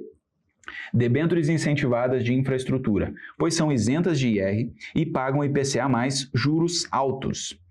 Pô, pessoal, essa daqui poderia confundir também, né? A gente pode olhar assim e pensar, pô, essa daqui tá bem adequada, né? Faria bastante sentido. Mas olha o detalhe aqui, ó, olha o pulo do gato. Tá aqui nessa frase aqui, ó. Ela procura o gerente preocupada querendo algo que proteja o seu dinheiro da inflação, mas se recusa a correr risco de mercado ou risco de crédito. Crédito privado, tá? E aqui, ó, debêntures incentivadas de infraestrutura é crédito privado, tá? Crédito privado na veia, tá certo? Então aqui não faria sentido desse ponto de vista, tá? Aqui até pode causar uma certa confusão, né? E até, assim, ó, ela também falou do risco de mercado que a gente considerou aqui na letra A, né? Até por isso que eu não cravei ela 100%, porque aqui vai ter um pouquinho de oscilação, né, de mercado, mas dado a contextualização aqui, ó, que é manter até o vencimento, prazo curto, aí aqui ela pelo menos dá uma amenizada no risco de mercado, né? Mas aqui não, aqui ela está indo direto no crédito privado e também não fala nada assim de levar até o vencimento, e normalmente debêntures também tem o prazo longo, né? Então essa daqui não se aplica, tá? Não é o caso aqui da Dona Maria. Debênture normalmente tem o prazo longo, vai ter volatilidade, embora tenha aí o IPCA mais juros altos, tá? Então essa daqui a gente também descarta. Letra D, manter na poupança, pois para um perfil conservador, a perda do poder de compra é aceitável, em troca da ausência de volatilidade. Pô, isso aqui também é brincadeira, né, pessoal? É óbvio que isso aqui tá errado, né? Imagina você falar para um investidor conservador, cara, você tá perdendo para a inflação, mas é assim mesmo, por causa do teu perfil. Tá doido. Imagina, o perfil de investidor, ele nunca vai penalizar o investidor, pessoal. O perfil do investidor é uma característica da pessoa. É como eu que tenho o cabelo loiro. A pessoa é um perfil conservador, ela tem essa característica, essa natureza, o jeito como ela reage. Não é porque ela tem esse perfil que ela vai ser penalizada desse jeito, muito pelo contrário, né? Então sempre tem, mesmo para o perfil conservador, alternativas, né? Para ela não perder poder de compra, para que o investimento dela tenha rendimento real acima da inflação. Ok, gente? Então essa daqui também está errada, né? E aí, resposta final então, letra A. Deixa eu apagar o rabisco. E vamos ver o gabarito aqui então. Tá aí, ó. Resposta final, letra A. Questão 10, então, encaminhada, finalizada. E agora, pessoal, agora é o momento mais importante da live aqui. Você que está acompanhando, ó, até voltei aqui, ó. Voltei a câmerazinha aqui, a facecam. Gente, preciso fazer esse anúncio aqui para todos vocês. Vocês estão acompanhando o nosso curso gratuito, estão estudando, estão acompanhando a resolução aqui das questões. Pessoal, a trilha de sucesso lá da Top Invest, ela vai te dar acesso a 25 cursos, mais de 25 cursos, com uma única assinatura mensal, gente.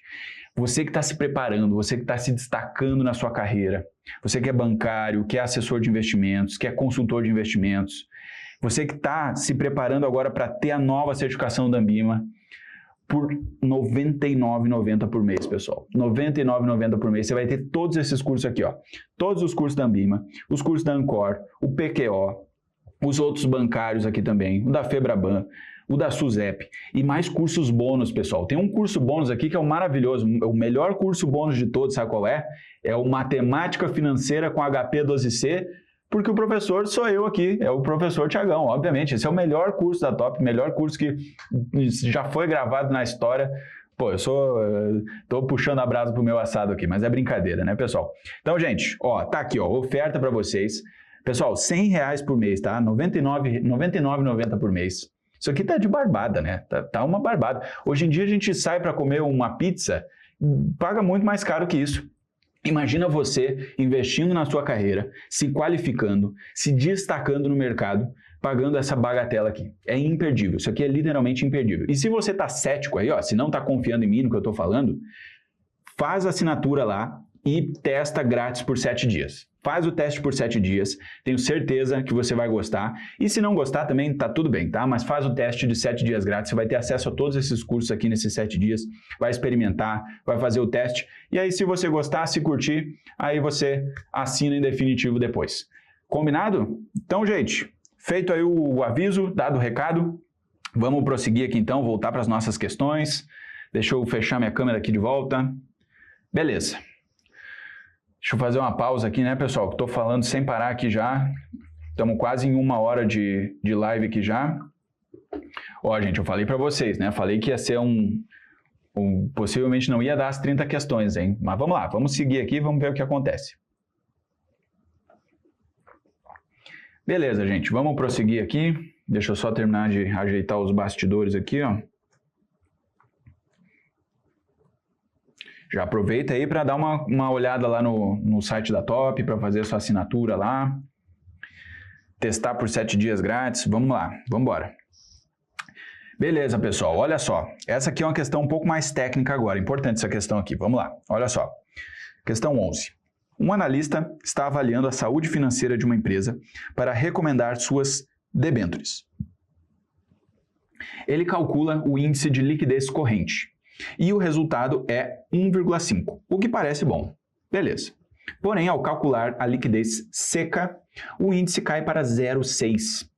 Ele nota que a empresa tem um estoque gigantesco de produtos obsoletos que não consegue vender. Essa diferença brusca entre os índices sinaliza que... Antes de responder, pessoal, deixa eu relembrar aqui como é que é o negócio, tá? A liquidez corrente, ela é medida por ativo circulante dividido pelo passivo circulante, tá? Isso aqui também vale para famílias, tá? Vale para empresa e vale para famílias. A lógica é a mesma, tá? Então, ó, é os ativos de curto prazo aqui, tudo que é caixa, aplicação de curto prazo, estoques, os estoques somam aqui também, tá? Então, nesse caso aqui da empresa, ó, tá dando 1,5%. Aliás, 1,5% não, tá dando 1,5%, tá? Então, significa o quê? Que o ativo circulante é maior do que o passivo circulante, tá? É isso que significa. Agora, o indicador de liquidez seca, ele é o ativo circulante menos os estoques. Então, é desconsiderando os estoques, tá? Dividido pelo passivo circulante. Tá bom? E aí a gente já sabe aqui que vai dar 0,6, tá? Então, o que significa? É aquilo que está no enunciado. A empresa tem um estoque gigantesco. Quando a gente desconta ele, a liquidez da empresa fica comprometida. Sem os estoques, a empresa não consegue pagar todas as suas obrigações de curto prazo. Então, existe uma dependência dos estoques. É isso que está dizendo aqui, tá? Conhecendo aí os indicadores, né, a liquidez corrente, a liquidez seca, é isso que está dizendo aqui para a gente, ó. A empresa tem uma dependência dos estoques. Sem considerar os estoques, ela está mal na cena. Ela está com problemas aí de liquidez de curto prazo. Certo? Então, gente, vamos lá. Vamos analisar as alternativas aqui, feito agora essa introdução. Letra A. A solvência de curto prazo da empresa depende perigosamente da venda dos seus estoques, pois sem considerar os estoques, ela não possui ativos líquidos suficientes para cobrir as obrigações de curto prazo. Pô, é isso aqui, né, pessoal? Foi o que eu acabei de explicar aqui em cima. Exatamente isso que está dizendo no enunciado. Então, isso aqui já está 100%, já é a resposta correta, tá? Mas vamos ver as outras aqui para a gente analisar. Letra B. A empresa está em situação excelente, pois os estoques são tão líquidos quanto dinheiro em caixa. Pô, se isso aqui fosse verdade, né, pessoal? Olha o que está escrito aqui, ó. Ela nota que a empresa tem um estoque gigantesco de produtos obsoletos que não consegue vender. Pô, se ela não consegue vender, como é que é tão líquido quanto dinheiro em caixa? Não é, né? Isso aqui está errado, 100% errado. Letra B não faz o menor sentido. A gente até dá risada aqui e se diverte fazendo a questão. Vamos lá. A liquidez seca deve ser ignorada, pois é um indicador obsoleto. O que importa é a liquidez. Pô, essa questão aqui está muito divertida, pessoal. Não, com certeza não, né? Gente, qualquer coisa assim, ó, que é brusca, que é abrupta, pô, liquidez seca deve ser ignorada. Tá maluco, né? A liquidez seca é um indicador importante também, não tem nada a ver isso aqui, ó, não é um indicador obsoleto. Nada a ver. Então, vamos ignorar isso aqui, com certeza está errado, né? Letra D. A empresa deve aumentar ainda mais os estoques para melhorar a liquidez corrente para 2. Gente, eu não sei, tá? Não sei o que o pessoal está pensando. Isso aqui é aquela mesma ideia lá de o alcoólatra lá que foi buscar ajuda e estão oferecendo uma cervejinha para o alcoólatra. Isso aqui tá maluco, gente. Não faz o menor sentido. A gente já está falando que o problema é os estoques. Aí vai aumentar ainda mais os estoques? Claro que não, né? Letra D está errada também. Não está correta essa daqui. Resposta correta, então, final, letra A, que já está 100% ali alinhada. Deixa eu limpar o rascunho. Vamos ver o gabarito. Tá aí. Resposta final correta, letra A. Então vamos lá, vamos avançar aqui, pessoal. Ó, questão 12 agora, tá aqui o enunciado dela. Vamos ver aqui o que a gente tem na questão 12. Roberto é dono da Tech Solutions, uma empresa de médio porte. Opa, peraí que eu voltei aqui. Aqui. Uma empresa de médio porte. Perfil arrojado nos negócios, mas desorganizado nas finanças pessoais. Situação patrimonial. Imóveis de 5 milhões, aplicações financeiras de 500 mil. Dívidas. Um empréstimo pessoal no Banco A de 300 mil a 4,5% ao mês. Pegou para cobrir o caixa da empresa na pressa.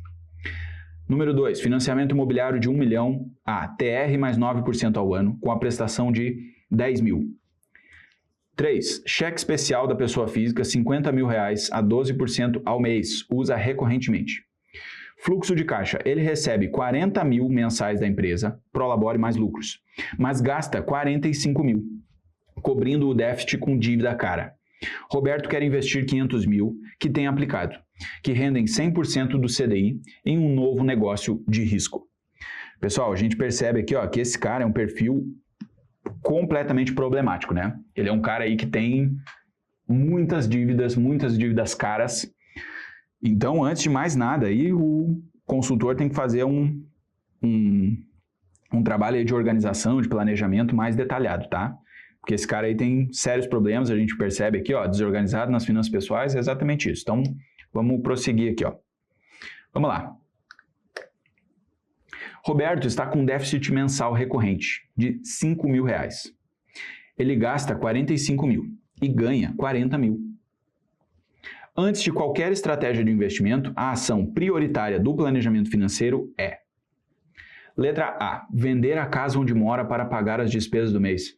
Gente, pelo amor de Deus, né? É claro que não. Imagina o consultor recomendando que o cara tem que vender a casa dele para pagar despesas. Claro que não, né? Isso aqui não faz o menor sentido. Absolutamente fora da casinha. Não está correta. Letra B, realizar um diagnóstico de fluxo de caixa para cortar despesas supérfluas e ajustar o padrão de vida à realidade da renda. Viver com menos de 40 mil, estancando a sangria que gera a necessidade do cheque especial. É isso, né, pessoal? Aquilo que a gente falou, ó, tem que fazer um diagnóstico do fluxo de caixa. Tem que ver se ele não está gastando demais com besteira. Muito provavelmente está, né? Porque 45 mil reais de gasto mensal aqui, ó, é um padrão de vida bem alto, né? Provavelmente tem alguma coisa ali que dá para diminuir, dá para cortar, e aí ele se ajustar a viver com o que ele está ganhando, né? Então, essa letra B aqui está 100%. Provavelmente é a resposta correta, já vamos deixar marcada ela aqui. Vamos ver as outras aqui, ó. Letra C, aumentar o risco dos investimentos para tentar ganhar 5 mil a mais por mês com dividendos. Claro que não, né, pessoal? Isso aqui também não faz sentido, né? Porque, assim, ó, dividendos, né? Primeiro que não é uma coisa fixa, né? É uma coisa que é variável, tá? Então, vai ter meses ali que não vai dar certo. E, pô, aumentar o risco nos investimentos, ele já tem muito risco nos negócios também. Isso aqui pode ser que ele fique totalmente desequilibrado no patrimônio como um todo. Então, essa daqui também está errada, tá? Não faz sentido essa alternativa. Letra D. Pedir para a empresa aumentar a distribuição de lucros, mesmo que isso descapitalize o negócio.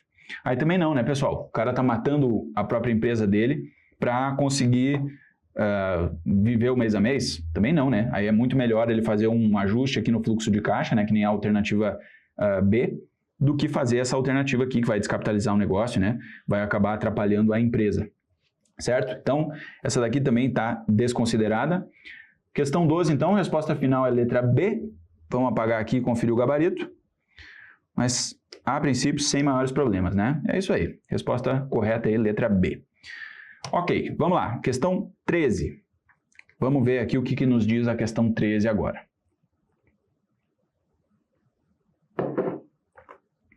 O senhor Alberto, 75 anos, é viúvo e dono de uma grande indústria. Ele tem 3 filhos. O filho A trabalha na empresa e é capaz. O filho B é médico e não tem interesse na empresa. O filho C, gastador e irresponsável. Patrimônio. Alberto possui 50 milhões em cotas da empresa, 10 milhões em imóveis e 20 milhões em aplicações financeiras. Ele deseja transferir o comando da empresa para o filho A, garantir renda para os filhos B e C e proteger o patrimônio da falta de responsabilidade do filho C. Sr. Alberto, pessoalmente, está na fase de usufruto.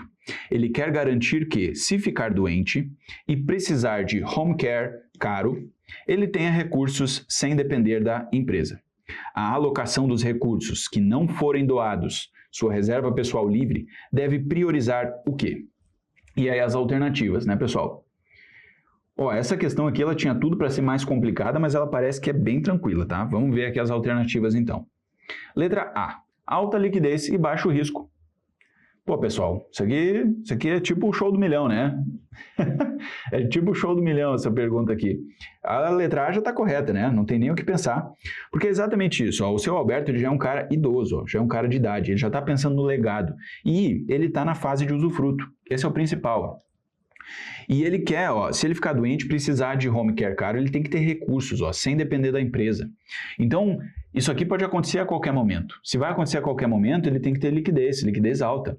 E ele também não pode ter risco, né? Porque não precisa mais, ele já tem um patrimônio enorme, ele vai conseguir bancar isso aí sem problema nenhum com o risco, aliás, com o rendimento da renda fixa, né? Com o rendimento mais modesto, podemos dizer assim. Então, é exatamente isso que ele precisa. Ele precisa de alta liquidez e baixo risco, que é o que a fase da vida dele, que é o que a necessidade hoje já permite. Certo?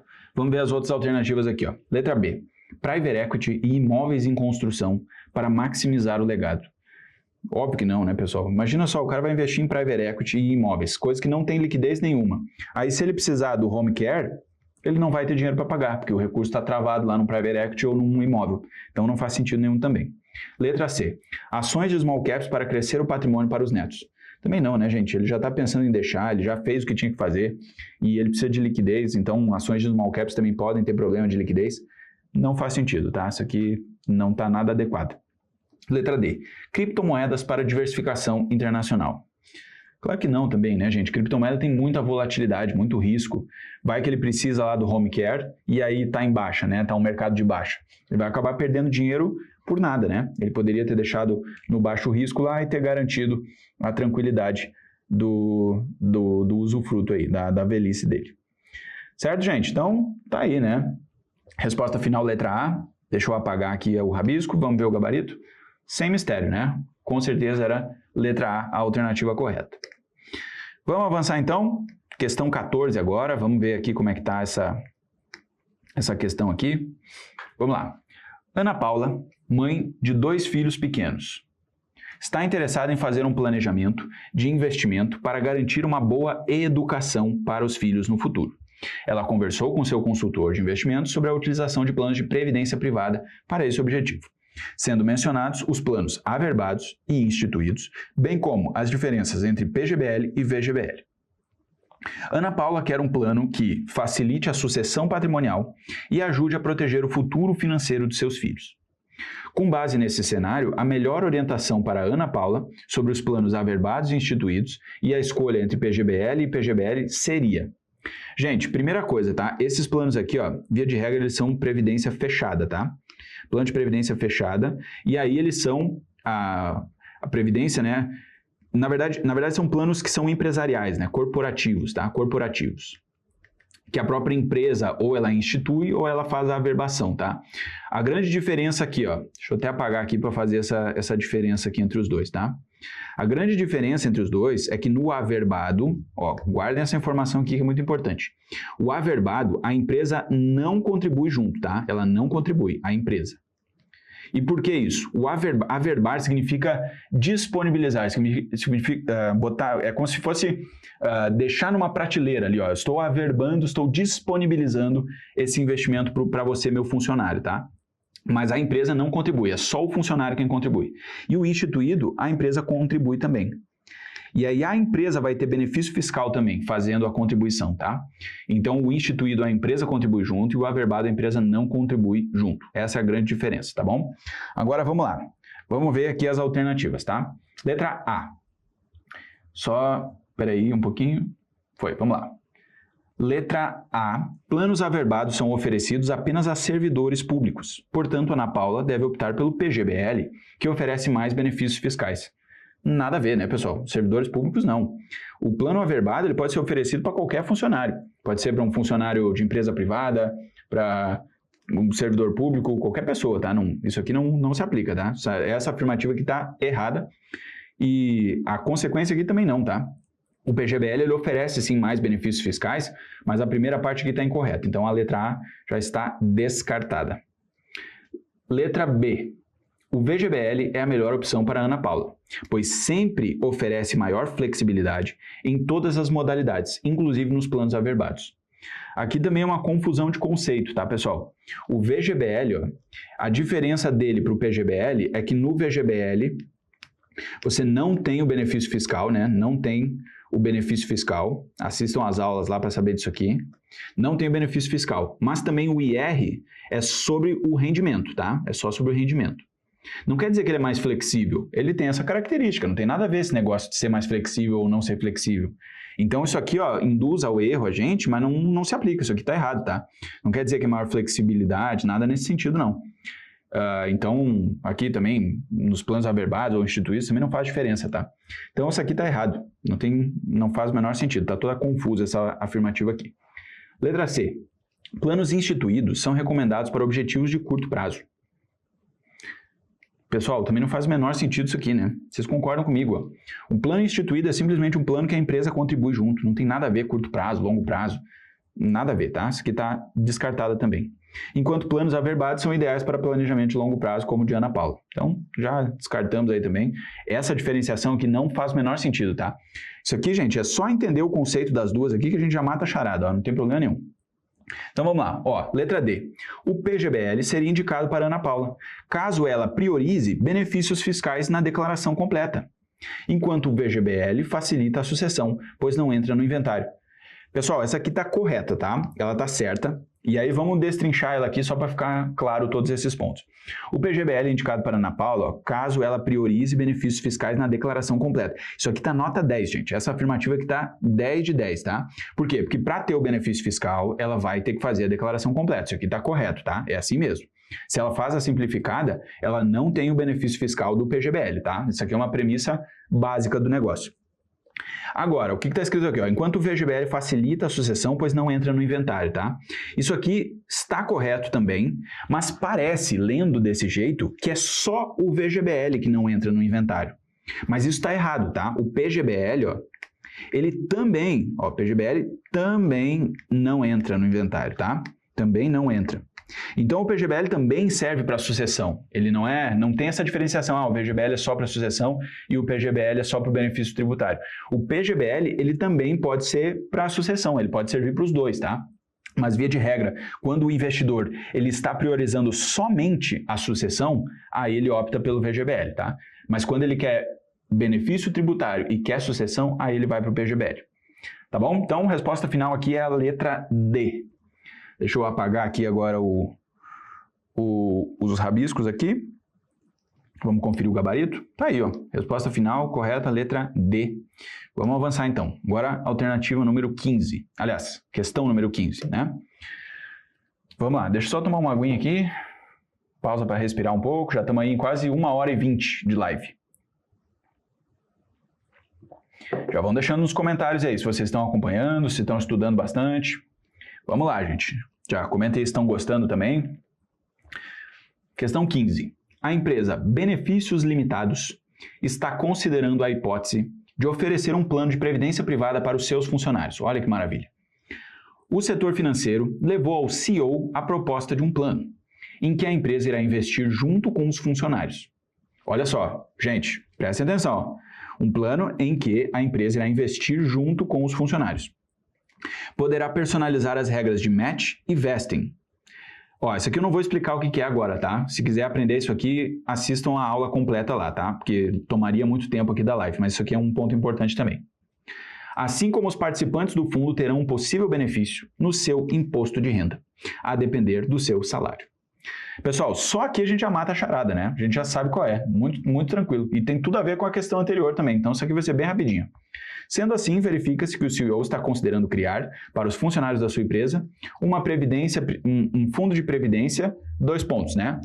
Gente, olha só, a empresa irá investir junto com o funcionário. Qual é o plano que a empresa investe junto com o funcionário? É o plano instituído. Expliquei ele para vocês antes, né? O plano averbado é aquele que só o funcionário investe, só o funcionário aporta. Previdência aberta, isso aqui não se aplica aqui, né? Porque previdência aberta é aquela que não é de empresa. A previdência aberta é aquela que qualquer pessoa faz. A pessoa chega no banco, chega na corretora, ela vai lá e faz uma previdência. Então, essa daqui é qualquer um faz, né? Aí não se aplica nesse caso. E ó, um fundo de previdência público, isso aqui também não, né? Isso aqui nem existe, nem faz o menor sentido. Então é a letra A aqui, né, pessoal? Não tem nem o que pensar aqui, sem mistério nenhum, muito tranquilo. Já vou apagar o rabisco. Tá aí, ó, é um plano instituído. Por quê? Porque o plano instituído é aquele que a empresa investe junto com o funcionário, tá? E o plano averbado é aquele que só o funcionário investe. Tranquilo, né, pessoal? Muito de boa. Vamos lá, então, dando sequência aqui. Temos agora aqui a questão 16, tá certo? No mercado financeiro, os riscos operacionais e de crédito podem encarecer ou até mesmo inviabilizar diversas transações, que seriam úteis para investidores. Com o avanço da tecnologia, surgiu o conceito de smart contracts, que se baseia na tecnologia blockchain. Esses contratos inteligentes podem ser aplicados para reduzir os riscos mencionados, oferecendo mais segurança e automação em processos financeiros. Para a redução dos riscos supracitados, uma potencial utilização de smart contracts no mercado financeiro será para 2 pontos. Pô, gente, essa questão aqui é muito legal também, tá? Porque isso aqui é novidade.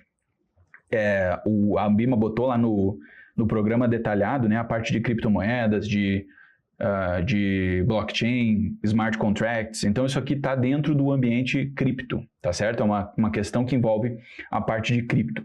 Isso aqui provavelmente é o módulo 3, que é onde entra aí essa questão. Mas muito legal essa questão, tá? Estou fazendo esse disclaimer aí para chamar a atenção de vocês mesmo. Beleza, vamos analisar aqui agora as alternativas que a gente tem, tá? Letra A, execução da estratégia de algo trading. Gente, algo trading, isso aqui seria tipo trading com algoritmos, tá? Para o investidor de varejo, automatizando a compra e venda de ativos com base em algoritmos sofisticados. Pô, galera, isso aqui, ó, o cara que tá mal estudado ou desavisado, ou que não fez o curso completo da Top Invest lá do CPROR, o cara se atira e marca essa, tá?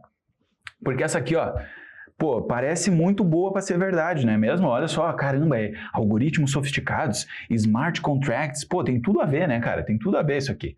Mas, gente, isso aqui não faz sentido, tá? Não faz sentido. Por quê? Porque o smart contract, ele nada mais é do que um contrato. Ele é um contrato, tá? Ele é um contrato. E aí, o que tem no contrato? Tem cláusulas, tá certo? O contrato, ele vai ter cláusulas, essa que é a ideia. E aí, nesse ambiente aqui, ó, o protocolo ele serve para quê? Ó? Ele serve para garantir que, se alguma coisa da vida real acontecer, então o contrato vai ser cumprido. Então, a cláusula aqui, por exemplo, essa última cláusula, ela vai ser acionada. A última cláusula é acionada e ela é executada, ela é garantida, tá? Então, ó, se acontece alguma coisa da vida real, então a cláusula tal é acionada, tá bom? Isso aqui não faz sentido, ó, não tem a ver com isso, ó, porque não tem aqui um se, então, e aí uma cláusula é acionada. Primeiro que um algoritmo sofisticado, ele não é necessariamente um contrato inteligente, ele não é um smart contract. Ele é um algoritmo. Ele pode até ter o se, então, e aquela coisa toda, mas ele não é um contrato. Estão entendendo o que eu quero dizer, né?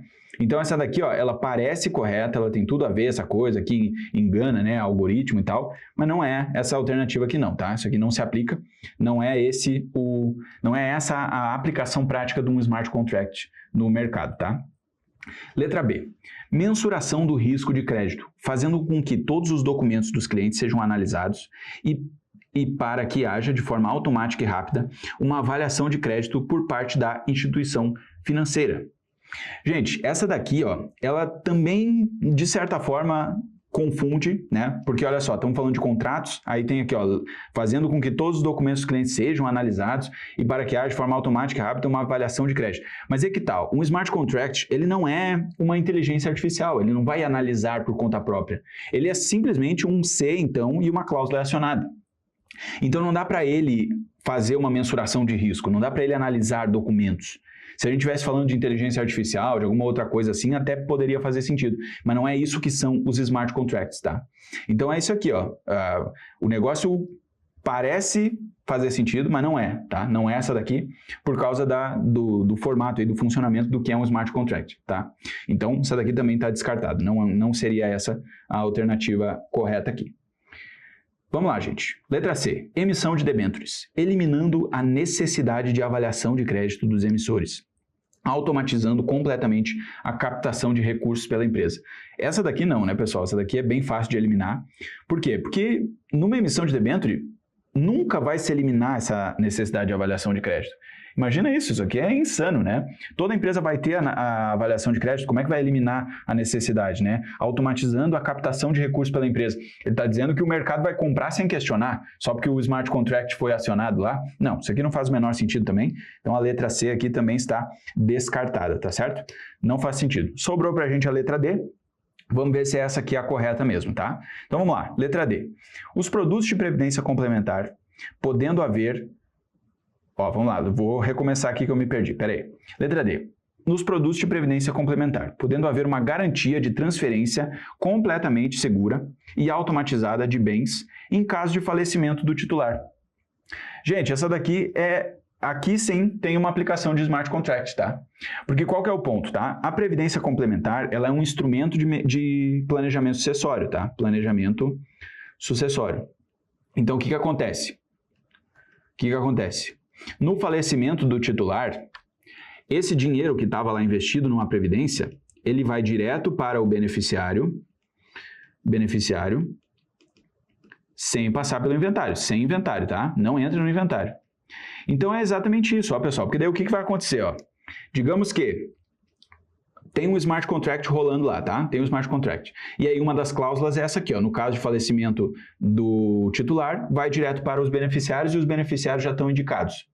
Aí, gente, simplesmente o contrato vai ser alimentado com a certidão de óbito, por exemplo, certidão de óbito. E aí, ó, ele já sabe, ó, se falecer, né, que daí ele vai saber com a certidão de óbito, então aciona essa cláusula aqui e aí paga lá o beneficiário, tá certo? E aí paga o beneficiário. Aí aqui faz sentido, aqui é uma aplicação real, sim, do sistema e da blockchain, do smart contract. Então, a letra D é a resposta correta, tá? Essa daqui, sim, faz sentido, ó, porque tem todo aquele mecanismo ali que a gente precisa entender do smart contract, tá? Tem a cláusula no contrato, se ela for acionada, então a consequência é essa aí que a gente está vendo. Beleza? Então, vou apagar aqui os rascunhos. Pô, essa questão aqui foi boa, hein? E vamos ver o gabarito aqui. Tá lá, ó, resposta correta, letra D. Beleza, pessoal? Pô, já estamos chegando em 1h30 mais ou menos de live, eu já estou ficando cansado aqui. Vamos lá, pelo menos até a questão 20 a gente avança, tá? Isso eu prometo para vocês. Então vamos lá, pelo menos até a questão 20 a gente vai. Então, seguimos aqui, ó, questão 17. Deixa eu minimizar aqui. Vamos lá. Luciana investiu parte do seu capital em um produto estruturado, com prazo de 3 anos, atrelado ao desempenho de um índice de ações internacionais. O investimento possui um gatilho de alta, o que significa que Luciana só terá lucro se o índice ultrapassar 15 mil pontos na data de vencimento. Ó, guardem isso aqui, tá? Muito importante, na data de vencimento. No momento da aplicação, o índice estava em 10 mil pontos. 2 anos depois, Luciana percebe que o índice atingiu 14.800 pontos. E, animada com a valorização, entra em contato com Cristina, gerente do banco, para confirmar sua expectativa de retorno. Cristina esclarece que o desempenho atual não garante o lucro, pois o que importa é o valor do índice na data de vencimento. Surpresa com a resposta, Luciana questiona: se o índice já tiver se aproximado da meta estabelecida, significa que o retorno está garantido. Para avaliar o possível retorno do seu investimento no vencimento, o fator mais relevante que Luciana deve considerar é... Vamos lá, gente. Ó, muito importante essa questão aqui. Também é bem tranquila, tá? Não vai ter muito mistério, não. Vamos lá. Começando aqui as alternativas. Letra A. A valorização acumulada do ativo de referência até o momento, pois investimentos estruturados capturam os retornos ao longo do tempo e já garantem lucro antes do vencimento. Não poderia estar mais errada essa daqui, né, pessoal? É exatamente o oposto disso aqui, tá? A Luciana, ó, ela vai ter que avaliar somente no dia do vencimento. A trajetória do ativo não importa em nada, tá? Aqui, ó, 2 anos depois ela viu que tá 14.800. Ó, digamos que aqui, ó, ano 1 tava 10 mil, né? No ano 0 aqui, na verdade, quando ela investiu, né? Aí depois, no ano 1, o negócio tava 12. Aí agora no ano 2 ele tá 14,8. Mas se depois, no ano 3, ele estiver a, digamos, 12 de novo, ela vai ganhar só os 12, tá certo? Na verdade, aqui, ó, só terá o lucro se ultrapassar dos 15 mil. Então, ficou em 12, ela nem vai ganhar nada, tá? Porque não importa, tá? Só importa no final, só importa no vencimento. Então, a letra A tá errada. Um ativo, um produto estruturado, ele não captura nada no meio do caminho. É só no final da história, só no vencimento do ativo. Beleza? Letra B. O comportamento do ativo de referência até a data de vencimento, pois a valorização parcial não garante retorno se a meta estabelecida não for atingida no prazo final. Tá aqui, essa é a letra correta, letra B. Aqui ele falou exatamente o que eu expliquei ali, né, pessoal? Ó, o comportamento até a data de vencimento. Ó. A variação parcial, nem aí para nada, não garante lucro. Se a meta estabelecida não for atingida no prazo, é isso aí. Não tem choro, não tem vela, é isso aí, tá certo? Bem tranquilo. Vamos ver as outras aqui, só para descartar, né? Letra C, a taxa de juros vigente no mercado, pois o aumento da Selic impacta diretamente a rentabilidade do produto estruturado. Nada a ver isso aqui, né, pessoal? A alternativa, aliás, o enunciado o tempo todo não falou nada de taxa Selic, não falou nada de juros, então isso aqui não faz o menor sentido, né? Tem nem que considerar. Letra D, o desempenho da Bolsa Brasileira, pois a valorização do índice internacional é influenciada pelo mercado local. Nada a ver também, né, pessoal? Pô, o mercado local não influencia em nada o exterior. Absolutamente nada. O Brasil, ele corresponde a 2% do mercado financeiro mundial. Então, isso aqui não poderia estar mais viajado possível, tá? Isso aqui não faz o menor sentido. Resposta final, então, letra B. Vamos apagar o rascunho, vamos ver o gabarito. Tá lá. Resposta final, letra B de bola. Vamos avançar então, pessoal. Tá aí, ó. Questão 18. A princípio, mais uma questão tranquila aí. Vamos ler e encaminhar aqui a nossa resposta. Vamos lá. Questão 18. Luiz se interessou pelos fundos de investimento imobiliário, FIIs, devido à possibilidade de investir em imóveis com liquidez e de esse tipo de fundo ter um tratamento tributário diferenciado. Sendo assim, seu consultor de investimentos sugeriu que ele comprasse cotas de um FII que distribuiu rendimentos mensais provenientes de aluguéis de grandes galpões logísticos. Grandes galpões logísticos. Isso aqui é muito importante, pessoal, por isso que eu grifei aqui, tá? Diante da sugestão do consultor financeiro, trata-se de um...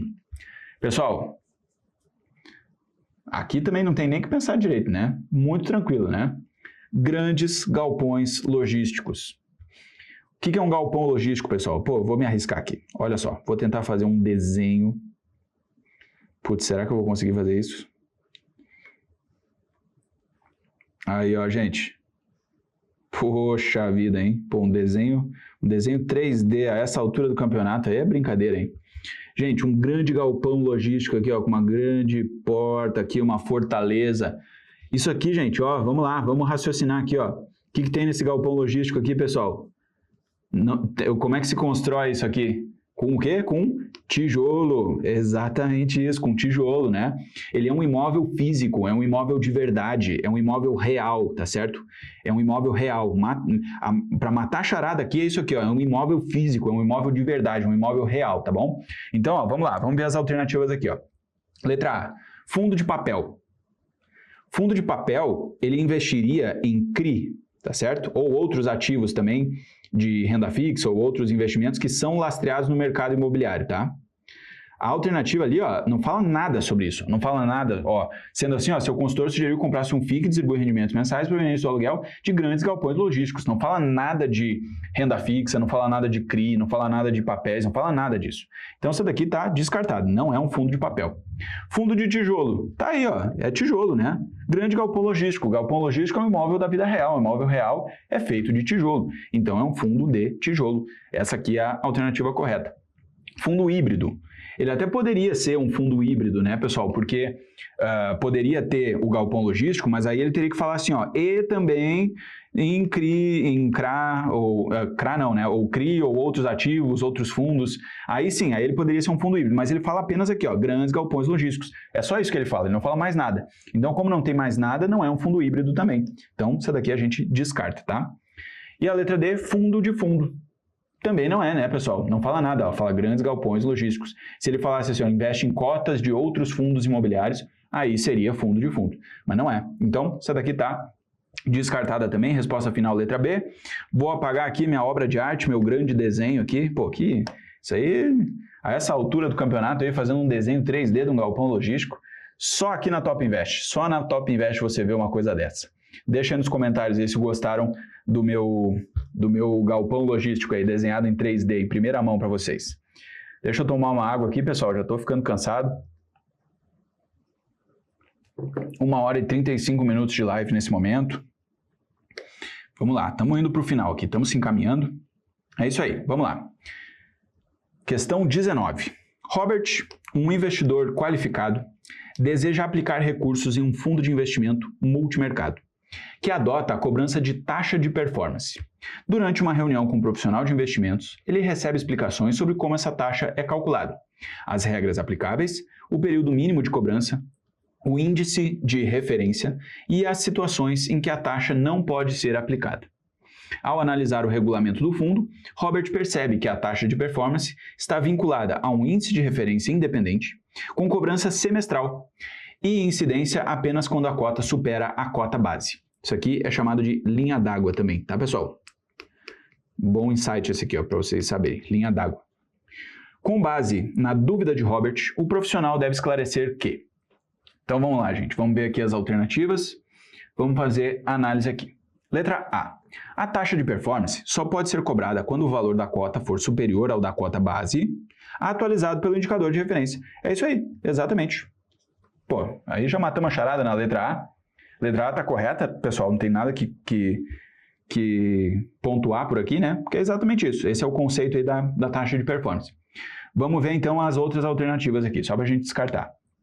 O gestor pode cobrar taxa de performance independentemente do desempenho do fundo, desde que essa previsão esteja no regulamento. Pessoal, taxa de performance.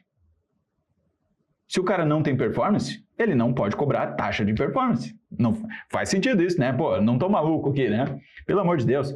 Não, então é óbvio que essa aqui tá errada, né? O gestor não pode cobrar independente do desempenho do fundo. Muito pelo contrário, tá? Essa daqui seria só a taxa de administração, porque a taxa de administração é a remuneração da equipe, tá? É a remuneração do gestor, do administrador, de todo mundo, né? Aí sim, a taxa de administração incide independente do desempenho. Mas a de performance não, a taxa de performance é a taxa de performance, né? Só vai incidir se a performance for boa. Se ela não for acima do indicador de referência, aí não cobra, tá? Então, bem tranquilo. Letra C. A cobrança da taxa de performance pode ocorrer mensalmente, desde que a rentabilidade do fundo seja positiva no período. Não, né, pessoal? Tá aqui, ó, cobrança semestral. A taxa de performance é sempre cobrança semestral, tá? E estava lá no enunciado também. Então, isso daqui também está errada, tá? Não se aplica. A cobrança da taxa de performance é sempre semestral. Letra D.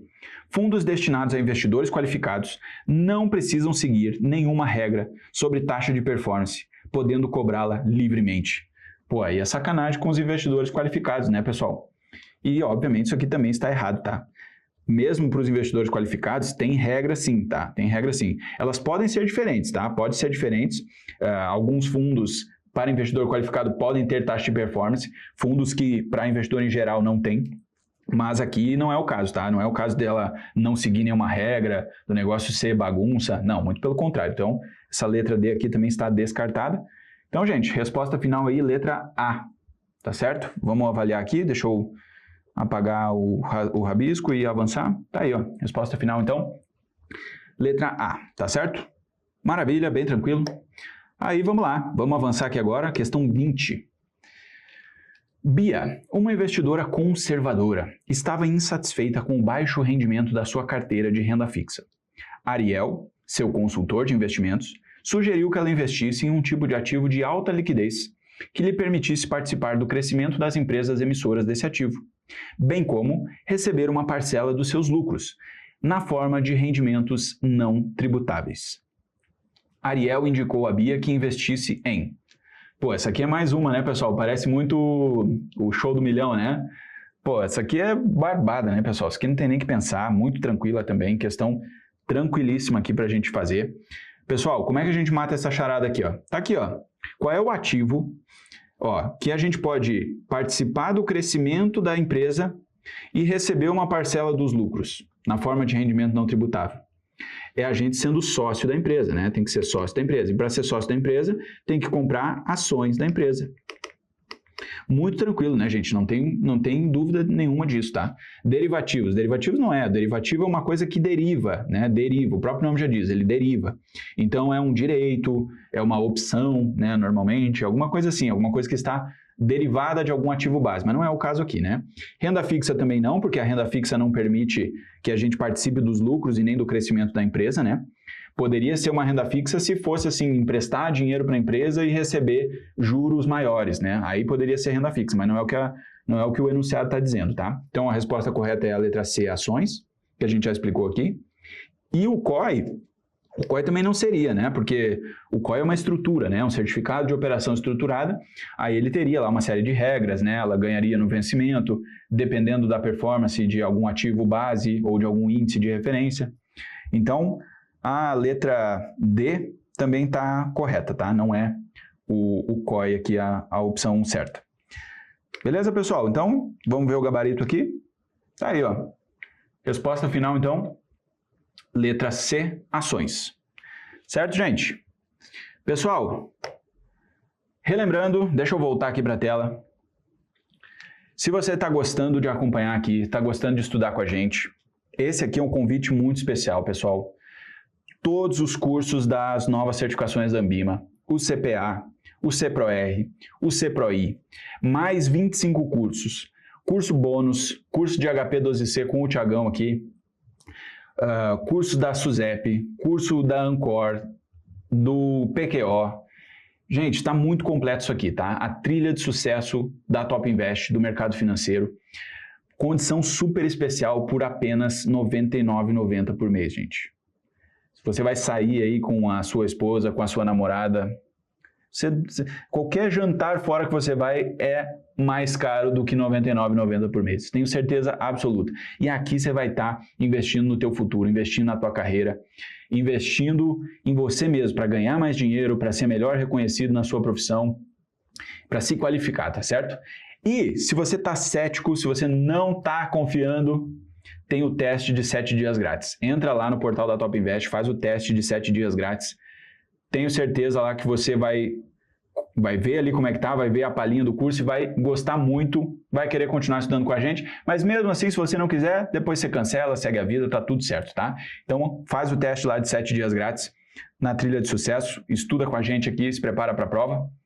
Então, pessoal, vou encerrar a nossa live aqui de hoje, eu falei para vocês, ó, a gente tinha um tempo aqui, já deu 1h40, se fosse fazer mais questões aqui, daria muito tempo de live. O prof já está ficando sem voz aqui também. Essas foram, então, 20 questões que a gente fez aqui hoje. Deixa aqui nos comentários se você chegou até o final aqui da live. Deixa o like também, que é muito importante aqui pra gente. Se inscreve no canal da Top Invest para não perder nenhuma novidade. Desejo a todos aí uma ótima jornada de estudos. Contem com a gente. Um grande abraço a todos e até mais. Se essa aula já foi assim, incrível, de graça, imagina pagando. Não esquece que eu tô aqui te dando 7 dias totalmente grátis para começar a estudar com a Top. Clica no link que tá na descrição do vídeo, faz o teu cadastro para continuar os estudos com a melhor escola e com os melhores professores. Vamos!